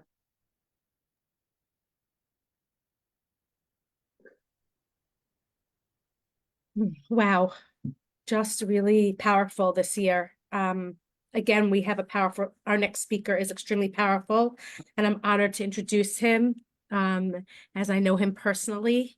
Yaron Porter is an IDF disabled veteran suffering from PTSD, but I say that with a slight, although he was a disabled veteran, you will hear from him that he is now back in reserve duty. Yaron served as an elite classified unit and was with the first team that clashed with the Sinai terrorists in an attack on August 8th, 2011 on Road 12 at the entrance to Eilat. Yaron's story is one of triumph and survival. He volunteers with many different organizations. One is Tikvot that I happen to work very closely with. They work with injured soldiers and victims of terrorism with extreme sports. He also works with veterans suffering with PTSD and suicide prevention. But more than that, and all of this, that, I always say that what happened to us doesn't define who we are. And Yaron is probably the embodiment of that. And he'll share with you after October 7th, impacted by what happened in the last month, Yaron has returned to active duty with his unit. I think with a unit combined of many different elite soldiers from the past, and you're going to discuss that, Yaron, a little bit, but it's just incredible that with everything that you've been through over the past 13 years, that there was no thought in your mind not to go back to Israel at this time, and you have fought to get back to active duty. So we are honored to have you here today to share some of your story from 2011, but also some of what's happening with you today. Thank you very much. Sorry, not my first time speaking with your organization. First of all, lots of respect to the speakers before me, to Roy, my brother in arms. I know some of the people that he talked about, and I lots of respect to him. Very tough unit, Maglan. So, as you said at the beginning, I'll just introduce myself. Yaron Porter, 40 years old. Served most of my life, almost 12 years, in Lotar Eilat unit, which is a takeover, kick the door unit. Was in Repelling Commando. In Hebrew, you call it Kofei Terror. Terror monkeys, like translation to English. Those guys that came from helicopter to the rooftops and with special, used to be very classified before, but with special equipment, we jumped from the rooftop and kind of surprised the terrorist from the window, not from the door. As Sari said, I was in the first and only clash between IDF and ISIS. It was ISIS Sinai on the border with Egypt, 2011. My team was the first one to arrive and to encounter, to clash with the terrorists and kind of block them. They wanted to invade Eilat. Today, this looked like a very small terror attack after what we've been through in October 7. Everything in life is proportions, but back then it was kind of serious and kind of big. They wanted like 24 terrorists to invade Eilat on daylight, August, like the busiest time of the year. The city is packed. We were able, thank God, and thank our commanders to our training, to block them and to kill most of them on the border, like before they even enter. So, like my PTSD from this specific day was not from the fighting. The fighting was, again, thank God and thanks for a training process, was pretty perfect. Nobody was injured. Nobody was like scratched. We did it very fast, very efficient.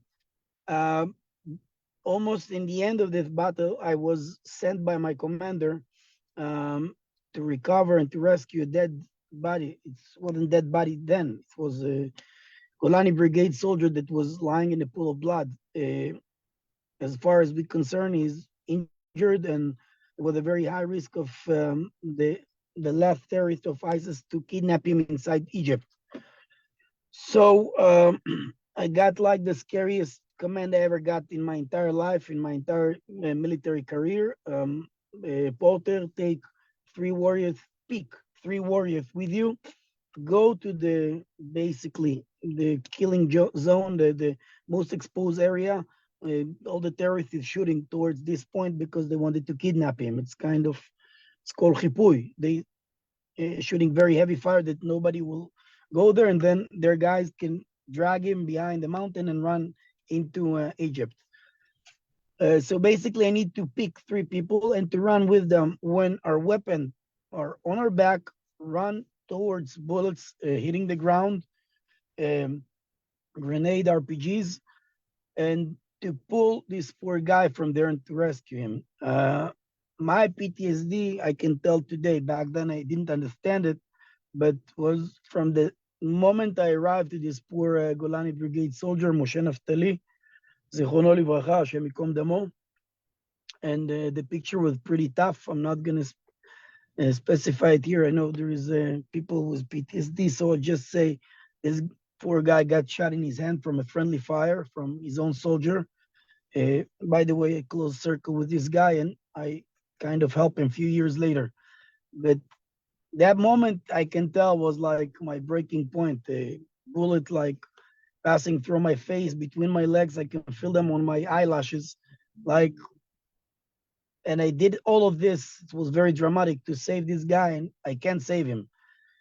We brought him back. He was dead, unfortunately, but at least nobody could kidnap him because, our terrorist neighbors, when they kidnap someone, they will not tell you that he's dead. They will tell you that they have a hostage. He's alive, and they will negotiate.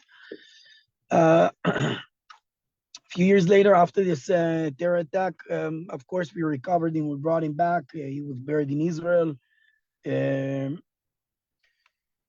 Since then, I started to, my life started to become very tough, and I couldn't put my finger why and how and where it started. And in special forces, they kind of teach you to be very, very tough, not to show weakness, to be very strong, not to complain, and basically you obey. And this is the biggest conflict because when you serve in a unit like this, you can't ask for help because this is your entire training, the selection, the training, when you're in the teams doing operational stuff, this is like the mindset. And then you're fighting with what you learned your entire life, but you're dealing with something that you never dealt before. It's not like a broken hand or finger that will get healed. It's something that you don't know, you don't control, you don't know how to deal with. So I had a few bad years. I'll make it short. I was able to kind of rebuild my life all over again. October 7, I'm running 10 years later. October 7, like every Jewish in the world, every Israeli, every ex-IDF, ex-Special Forces, I saw the news and I hold my head like in my military before Lotar, I was in Gaza before the Itnatkut and after the Itnatkut. So I've been inside Gaza, Netzarim, Nisanit, Kfar Darom, like when there were settlements inside Gaza, in the middle of Gaza. And then after the Itnatkut, and it was very tough times. So I know all the area. I know the fence. I know the distance between every settlement, every kibbutz. I know the Ravshats. I know plenty of the people. I know lots of the high rank officers that been there, died. Some of them. It was very tough for me. Unfortunately, I'm out of the army for the last 12 years. Basically, I'm not doing army. I'm not doing reserves because I'm a disabled veteran. I got like the certificate from the government, from the Ministry of Defense. So I'm kind of discharged. But as soon as I saw this, I start calling all my commanders. And this is something very special about Israel and about us, about IDF, about the camaraderie that it doesn't matter how hard it is and how strong the images was and the videos that day. We have our pride and we want to go back and we want to fight and we want to run towards the fire, not away from the fire. And this is something special about us. This is like the modern day Maccabees. So I started to call all my commanders. It was mayhem. So even if you were in reserve or you didn't do reserve for 2-3 years, even then it was very hard. I'm not doing reserve for 12 years at that point. And it was very hard. It was lots of mess, lots of white noise, and lots of mayhem. Everyone told me, listen, it's too complicated now. Let's try after a month or two. And I couldn't. And so I couldn't work. I couldn't do anything. I felt all the symptoms from my PTSD kind of skyrocketing. And I said, I have to do something with myself. I put my business aside. I'm a GC, state licensed GC in South Florida. I live in Miami. I put everything aside. Everything is on hold, and started to volunteer using my military background and knowledge to buy stuff and use friends that like dealing with binoculars and night vision goggles and ceramic vests and helmets and tactic equipment, and started to ship lots of equipment. I was involved with few organizations and I helped other organizations that got stuck because of paperwork, and almost 75 tons of equipment in 5 months were able to send to Israel. So in a way I was busy with this, but it's not enough. Once you're a warrior or a soldier or a warrior, it's not the same. You feel like you need to be there physically with your friends, with your brothers. There is also the pride thing. People kind of try to walk away from saying words like revenge and national pride, but it is what it is. I think everyone after October 7 want to revenge. It's not a bad word anymore.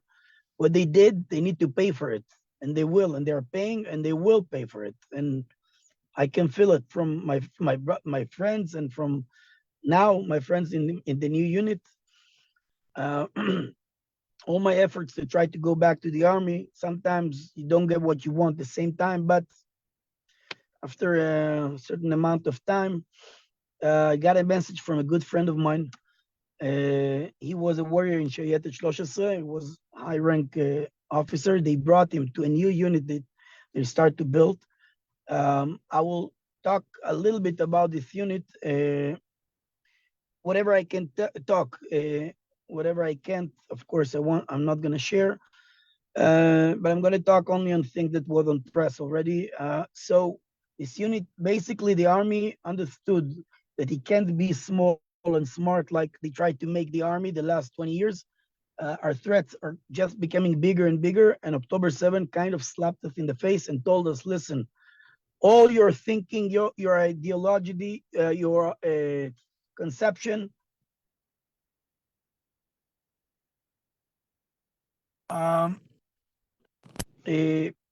from small and smart army, it's going to be very big and very aggressive. And one of the first moves that they did, more Air Force units, but one of the most one of the moves that they did is to bring back, to recover people that got it's called in Hebrew pto. I'm not sure what's the right word in English. It's people that did their active duty. They finish reserve for almost 20 years. They are 40 years old. They're done. Thank you for your service. Go do for yourself. So this unit was able to bring them back, all of them, including me, that I was a disabled veteran and 40 years old.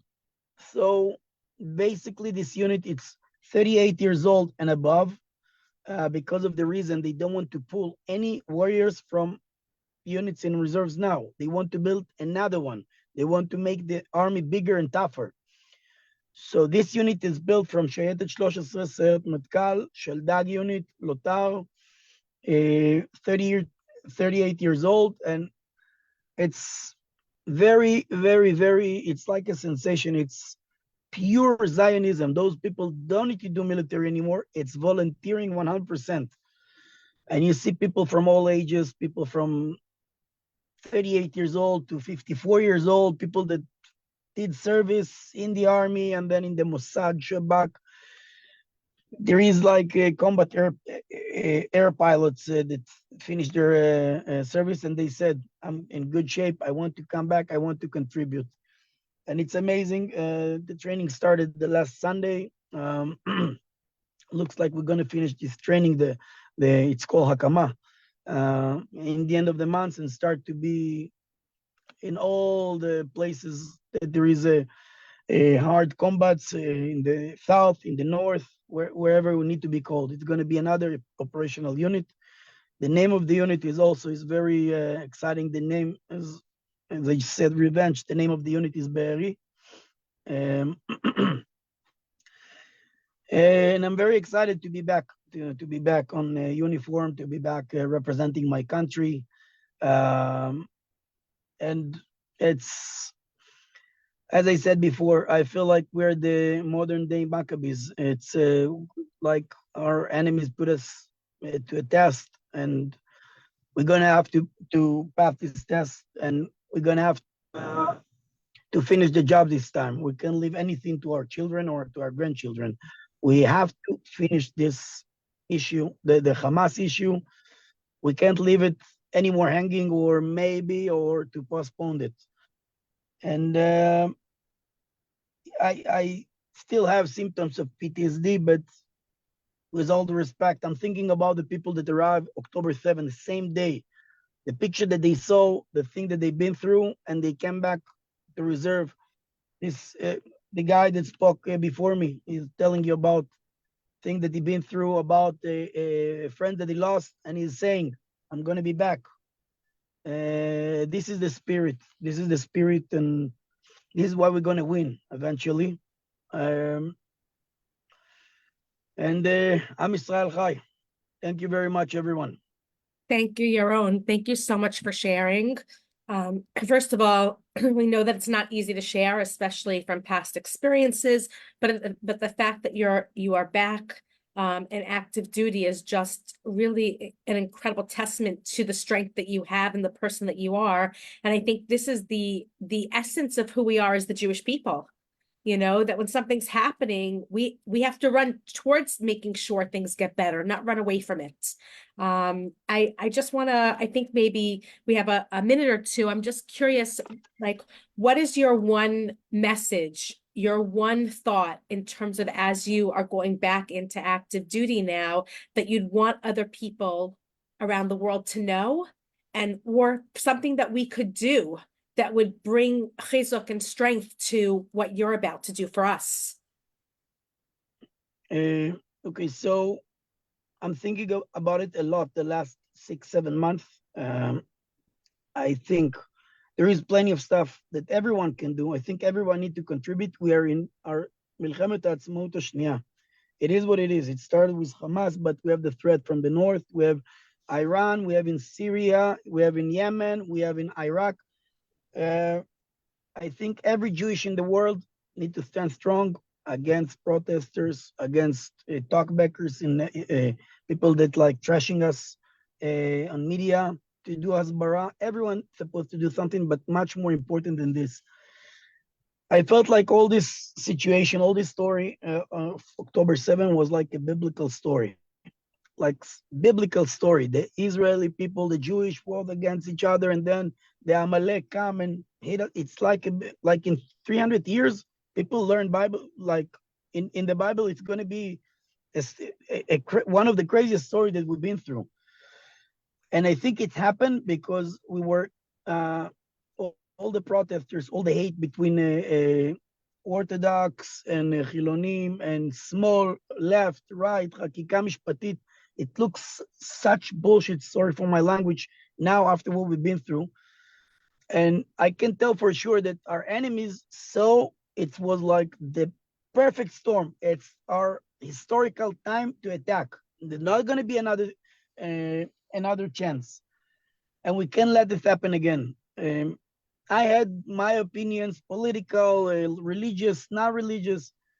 I made a decision with myself. I love all the Jewish people, all the Israeli Jewish and the Israelis and the Jewish in the world are my brothers. They can think different. I can try to influence their opinion. I can't hate them. And I can't hate them and I can't make them hate me. We can't fight anymore.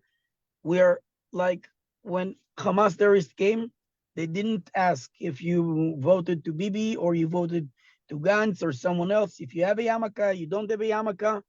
They just killed everyone. They killed Druze, they killed Bedouin, they killed Muslims, they killed right wing, left wing, they kill everyone. So I think the most important message that's supposed to come from here, we need to be united. When we are united, we are the smartest, the strongest, the sharpest people. When we are together, nothing can stop us. And when we are one strong fist, nobody can stop us. And I think this is the time that everybody will be like this. I took it on myself. I'm not arguing with no one.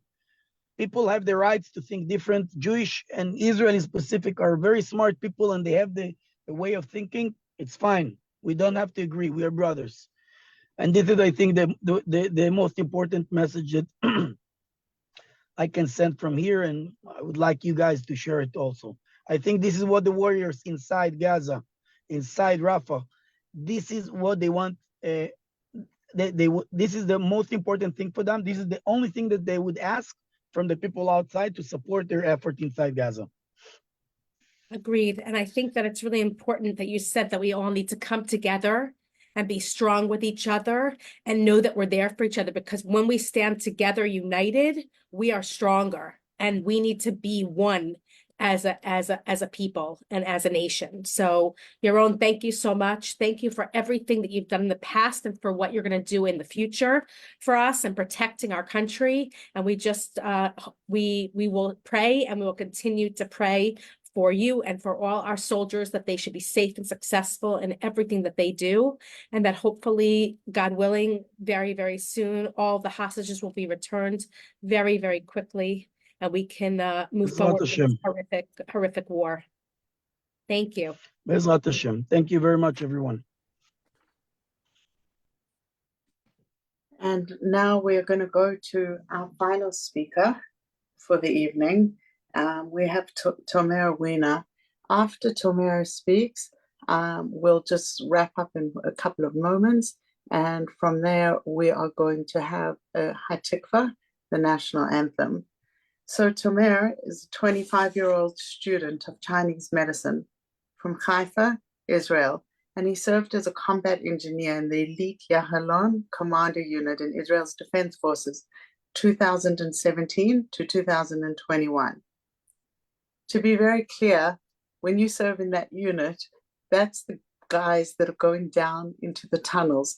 These are like one of the frontline defense. Today, we've just heard so many incredible stories of elite soldiers who put up their hand to take on these challenging roles and missions. Nobody forces you to take on an elite. You may go to serve in the army. No one forces you to take on these challenges. And just in that in itself, we have to have so much gratitude that the scariest units are the ones that people vie for and fight for to join. Tomer and his girlfriend Cheval were at the Nova Festival. The Nova Festival where people went for a peace festival, where 364 young people were killed, as Yaron said, for no other reason except that they were Jewish. They didn't care who you were and what you were. And we had an elite soldier speak to us recently for my group yesterday, in fact, and he said they now know that the Hamas terrorists didn't even know that there was going to be this Nova festival.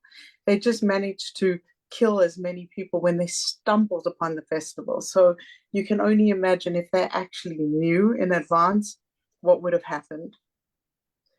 And we just came out of Yom HaShoah, where we've heard from survivors from the war, from the Holocaust. And everybody has a story. If you were a survivor, there was a miracle, and usually series of miracles. And here in our generation, we're hearing from these Nova survivors and the survivors from October 7th that it was so many miracles that allowed them to be here to share their story. Tomer, please share with us. I want to hear about the courage you guys had on the day and the insights that you have. I don't know how we can understand what a near-death experience is that you went through. Thank you for sharing. First of all, thank you for inviting me. And thanks also for all the people that talked before me, and also for your words.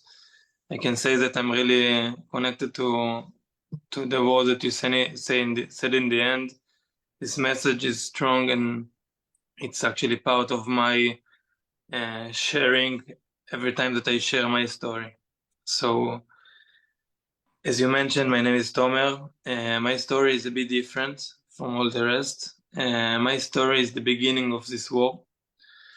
I'm 25 years old, and I'm a student of Chinese medicine.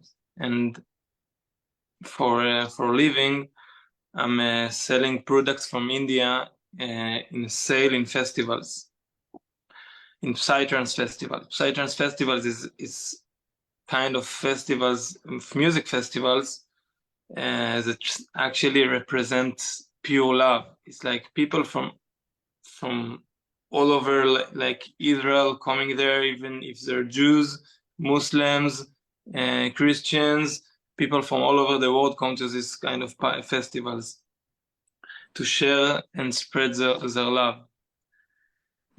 So the first time that I went to this kind of festival, I just felt in love. I felt that like I came back home, and that everybody accept me the way I am. So from that moment, I decided that this is gonna be like my spirit of continue my life. And in one point, I also decided to mix my job and the festivals. 1 year ago, I met my girlfriend Shoval in one of the festivals there, and we fell in love. So since then, we are 1 year together. And she joined me to do the sale in these festivals.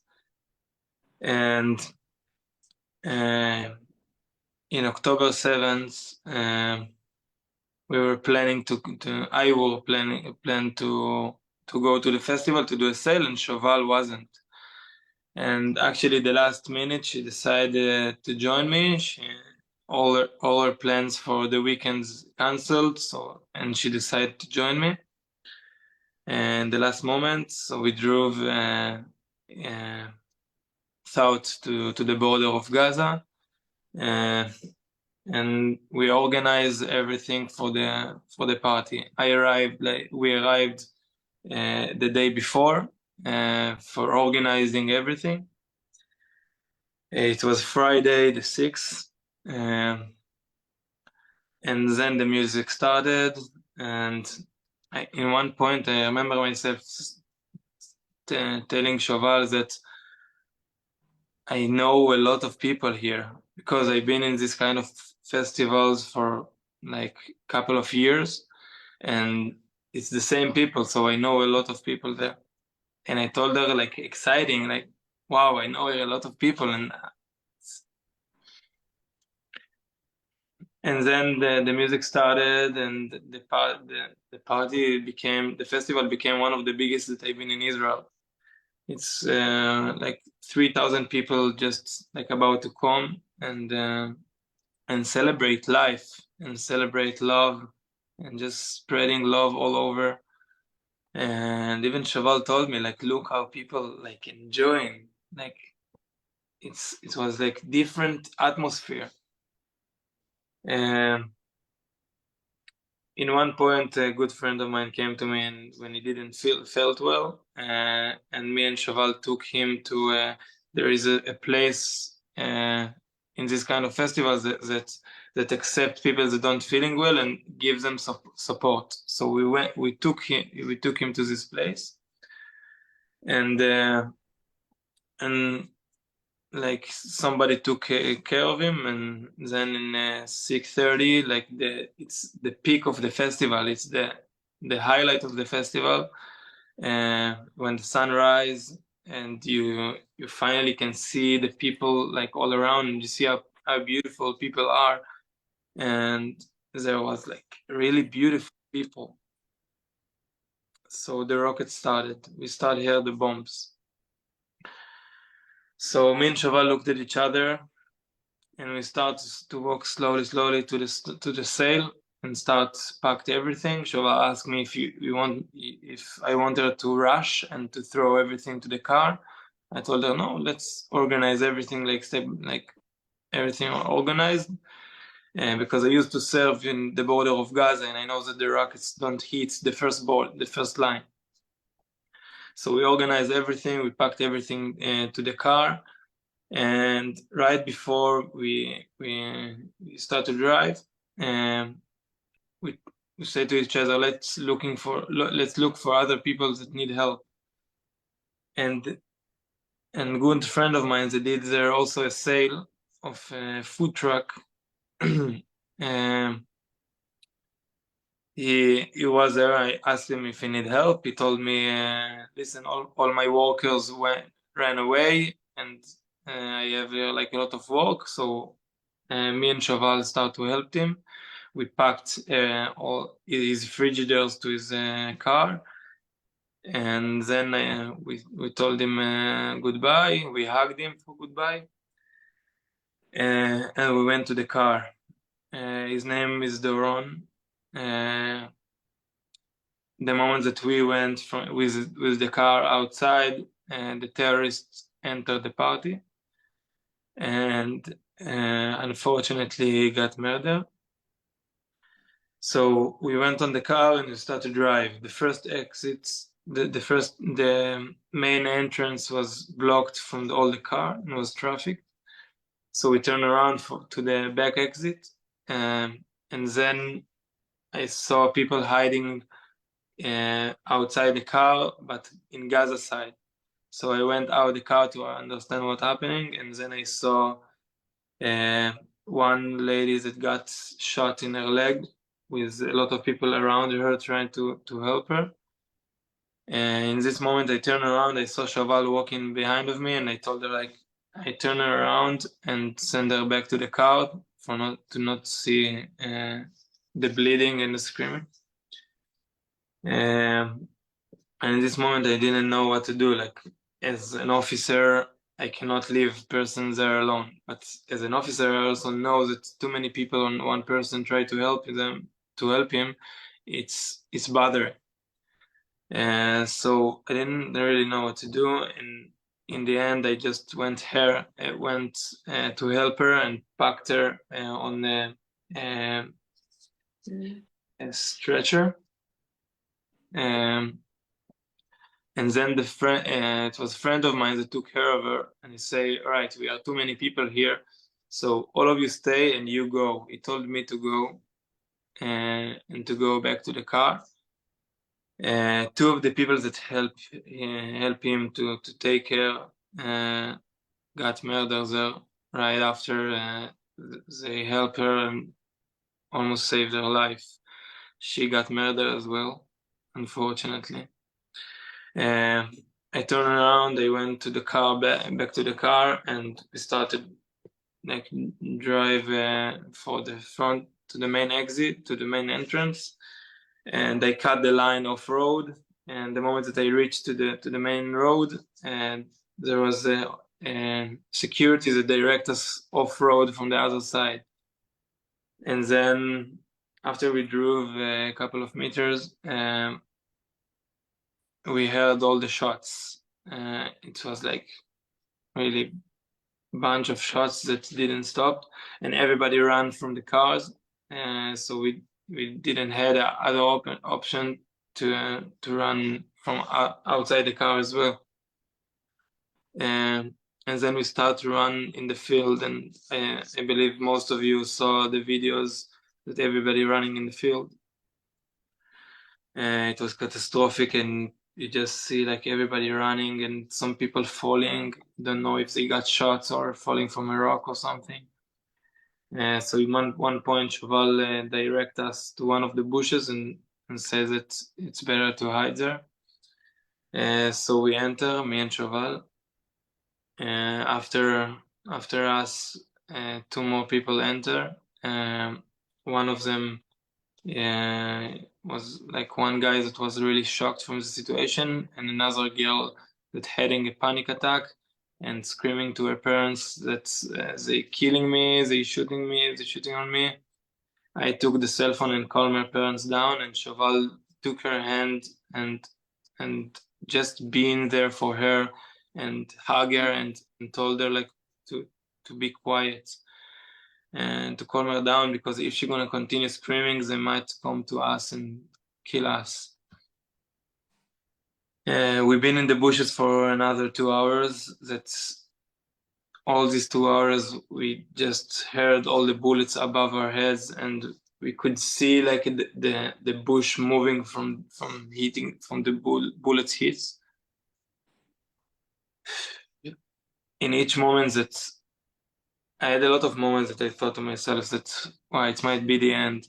And in each moment, I just turn my look to Shoval and like look directly to Shoval's eyes. And this is what keep my sanity over there. Like every time that I look inside of her eyes, I kind of close bubble that only me and her there, and all this hate and evil, it's outside.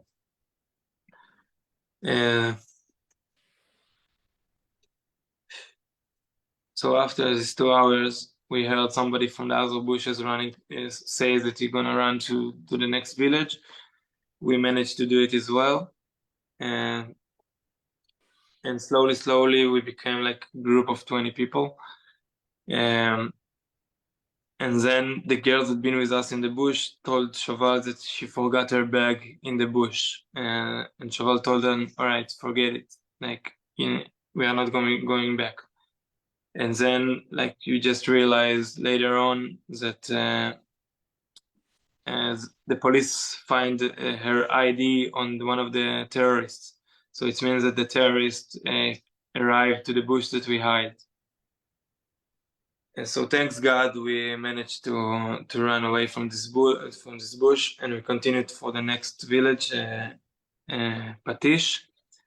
When we on our way there was like one car that approached us. It was Ben Shimoni that arrived after. It was his third time that he helped people he rescued people to Beersheba. He rescued the survivors to Beersheba, and it was his third round to try to rescue.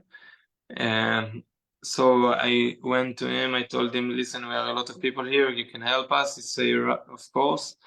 So I direct people to enter the car. Shoval entered the car. And then in one point was police officers that just arrived with his car. So I told Shoval, listen, Shoval, let's go with the police officer. So Shoval exit the car, and me and Shoval enter the police officer car with the girls that been with us in the bush. And Ben Shimoni, together with Ofir Tsarfati and two others, took the wrong turn and got hit by terrorists. And unfortunately, four of the people that been in the car got murdered, and one of them, Romi Gonen, still hostage. She kidnapped over there to Gaza. And it was like about minutes that it could be us. So thanks God, Ramo, it's a Druze Bedu police officer. He's half Bedu, half Sweden. He took us to other village for my mom. There was a religious family that host us for a couple of hours, and Shoval mother came to rescue us from this village. And from that moment, we felt more secure. I feel that we had so many miracles meanwhile, and like afterwards, what kept my sanity is to realize that now is my shlichut, is my mission, is to spread my knowledge of what I've been there, what I've been through over there, all over. And I feel that like huge part that kept my sanity is to realize, to do like kind of zoom out from this story, because if you look about it specific, this story is pure hate and pure evil, and as a believer, it's hard to understand it, how to get it, like how could it be like such evil in this world. So I try to do kind of zoom out, and as Yaron said, and I felt that before the 7th, it was so much hate all over Israel that almost was like war between us, between Jews. And I felt that these festivals that represent pure love actually rescue Israel, because the terrorists that managed to go much further to Beersheba and Tel Aviv stopped in the festival. They murdered as much as they could, and they kidnapped as much as they could, unfortunately. And they went back to Gaza. So this festival actually stops them and defends Israel. These festivals that represent pure love. So this pure love actually defends us. And after the festival, first of all, and this understanding makes me realize that their death, all the people that got murdered, their death is holy, because their deaths bring us so much united and so much love. And I felt after the festival that like we are so much united, and there is so many love like spread all over Israel between us. Like everybody tried to help in some way. There's people that joined the military, and the people that couldn't brought like whatever they can, like if it's to make food for soldiers, if it's to help the survivors. We got like so much help from all over, and everybody accept us as family. And like whoever could do something, he did it. And this, I think, different from all the rest of the countries in the world, that in tough days we are so united, and nobody can beat us when we are united. So this is what keeps my sanity, to look on this event for something that forcing us to united, and it's continue. It's still going on, because we have like so much job to do. And I'm really connecting to what Yaron says. There is a lot of people that saying different, but it's not matter what they say, and I'm respecting their opinion. And I love them the way they are. But for me, I feel like I need to spread this energy all over, and this is my mission. So thank you. Wow. Thank you so much, Tomer. It's really astounding when you hear stories like yours, that it wasn't one miracle, but so many miracles. And that in a way you have dealt with like survivor guilt by putting it in perspective and understanding the bigger picture and zooming out. And I think that's so powerful, being able to zoom out and say how there was so much hate, yet so much love and unity came from this incident. And even just the fact that, as we said earlier, they didn't even know that there was this festival, and they stumbled on the festival, but it distracted them from going further to other cities. And we can't even imagine how much bigger and worse. I mean, this atrocity seems so terrible. We can't imagine it being worse, but it possibly could have been worse. And, you know, to people like you who are sharing the story so that other people understand. And that pure love. And I think the message that you've sort of shared with all of us in your way is saying that each person can be a soldier in this war. They might not be able to be in Yahalom in an elite combat unit, and they may not be a survivor of a festival that can go on a speaking tour. But I think every single person out there, anybody who not just Jewish people, but people who care, can be there and be an advocate, can share on social media, can donate funds, can support victims of terror. There's so many ways, whether it's making food for a soldier or opening your home or giving a hug. There are so many ways we can all be soldiers in this army. I just want to ask you, you know, you were there with your girlfriend through this. I'm just curious, did that help to be with someone who went through the same experience? And, you know, sometimes you hear from survivors, people see things in a very different way. Do you guys see the world in the same way? Was she also able to zoom out and be able to see the big picture? Actually, this is like our message. We've been through the US and explaining student in campuses, and we've been there together. And I think it's the first time that I'm doing it alone without her. I feel that in this period, it was really makes me stronger to be in there, to be in this through this period with her.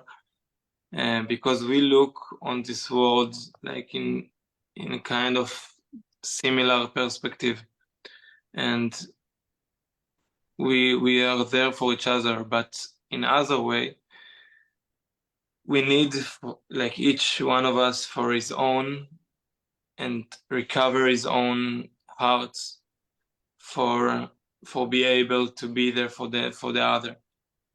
I mean, like I need to be for my own and recover my own heart to be able to be there for Shaval and Shaval as well for me. So like this period is like roller coaster. But I'm saying thanks God that she been there with me, and thanks God she survived with me. And thanks her that she's in my life. Amen. Thank you so much, Tomer. And with this, we're going to wrap up our broadcast for tonight. And to everybody who is on the social media today, please share this. Please, we'll send out the link to those who registered. You can go on Facebook and share the link. I think the stories were incredibly powerful. And definitely you can be a soldier in this war by sharing these stories and helping people to really understand what it is that makes the Jewish people and the people of Israel so special. We came from the cemetery today, and when you walk out of the cemetery, you wash your hands.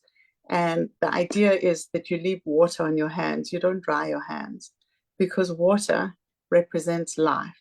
And we're supposed to walk out of a cemetery, a place that we remember sadness, destruction. But when we walk out, we are also commanded to remember life, to build, be happy. And I think we see that spirit of Israel so clearly. And on this Yom Zikaron, when we have so much pain, we also have so much hope for the future.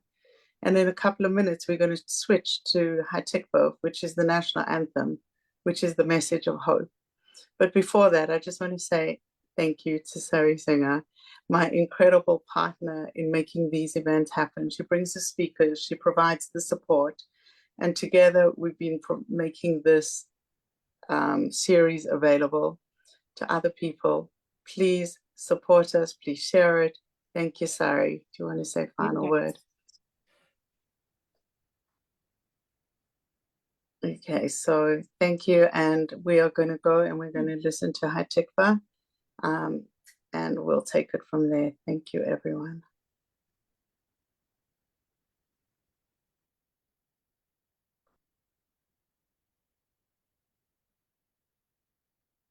Just waiting for the live stream to share.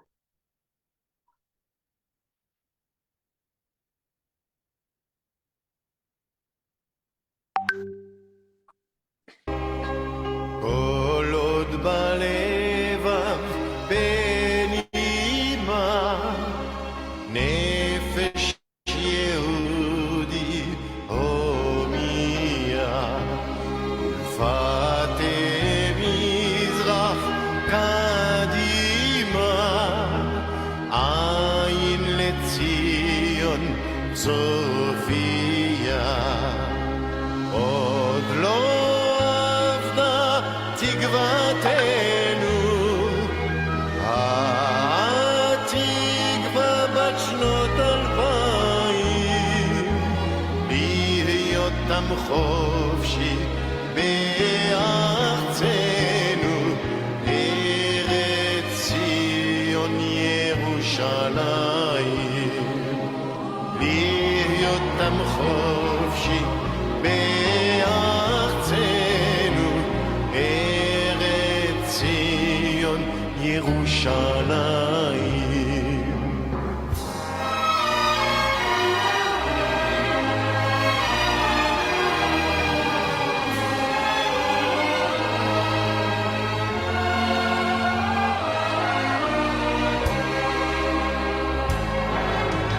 כל עוד בלבב בנימה נפש יהודי הומיה ולפתי מזרח קדימה עין לציון צופיה עוד לא אבדה תקוותנו התקווה בת שנות 2000 להיות עם חופשי בארצנו ארץ ציון ירושלים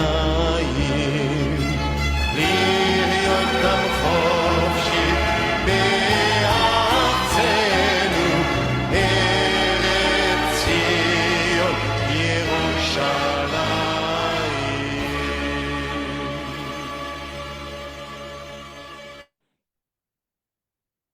Okay, everyone. Good evening, good afternoon. Thank you.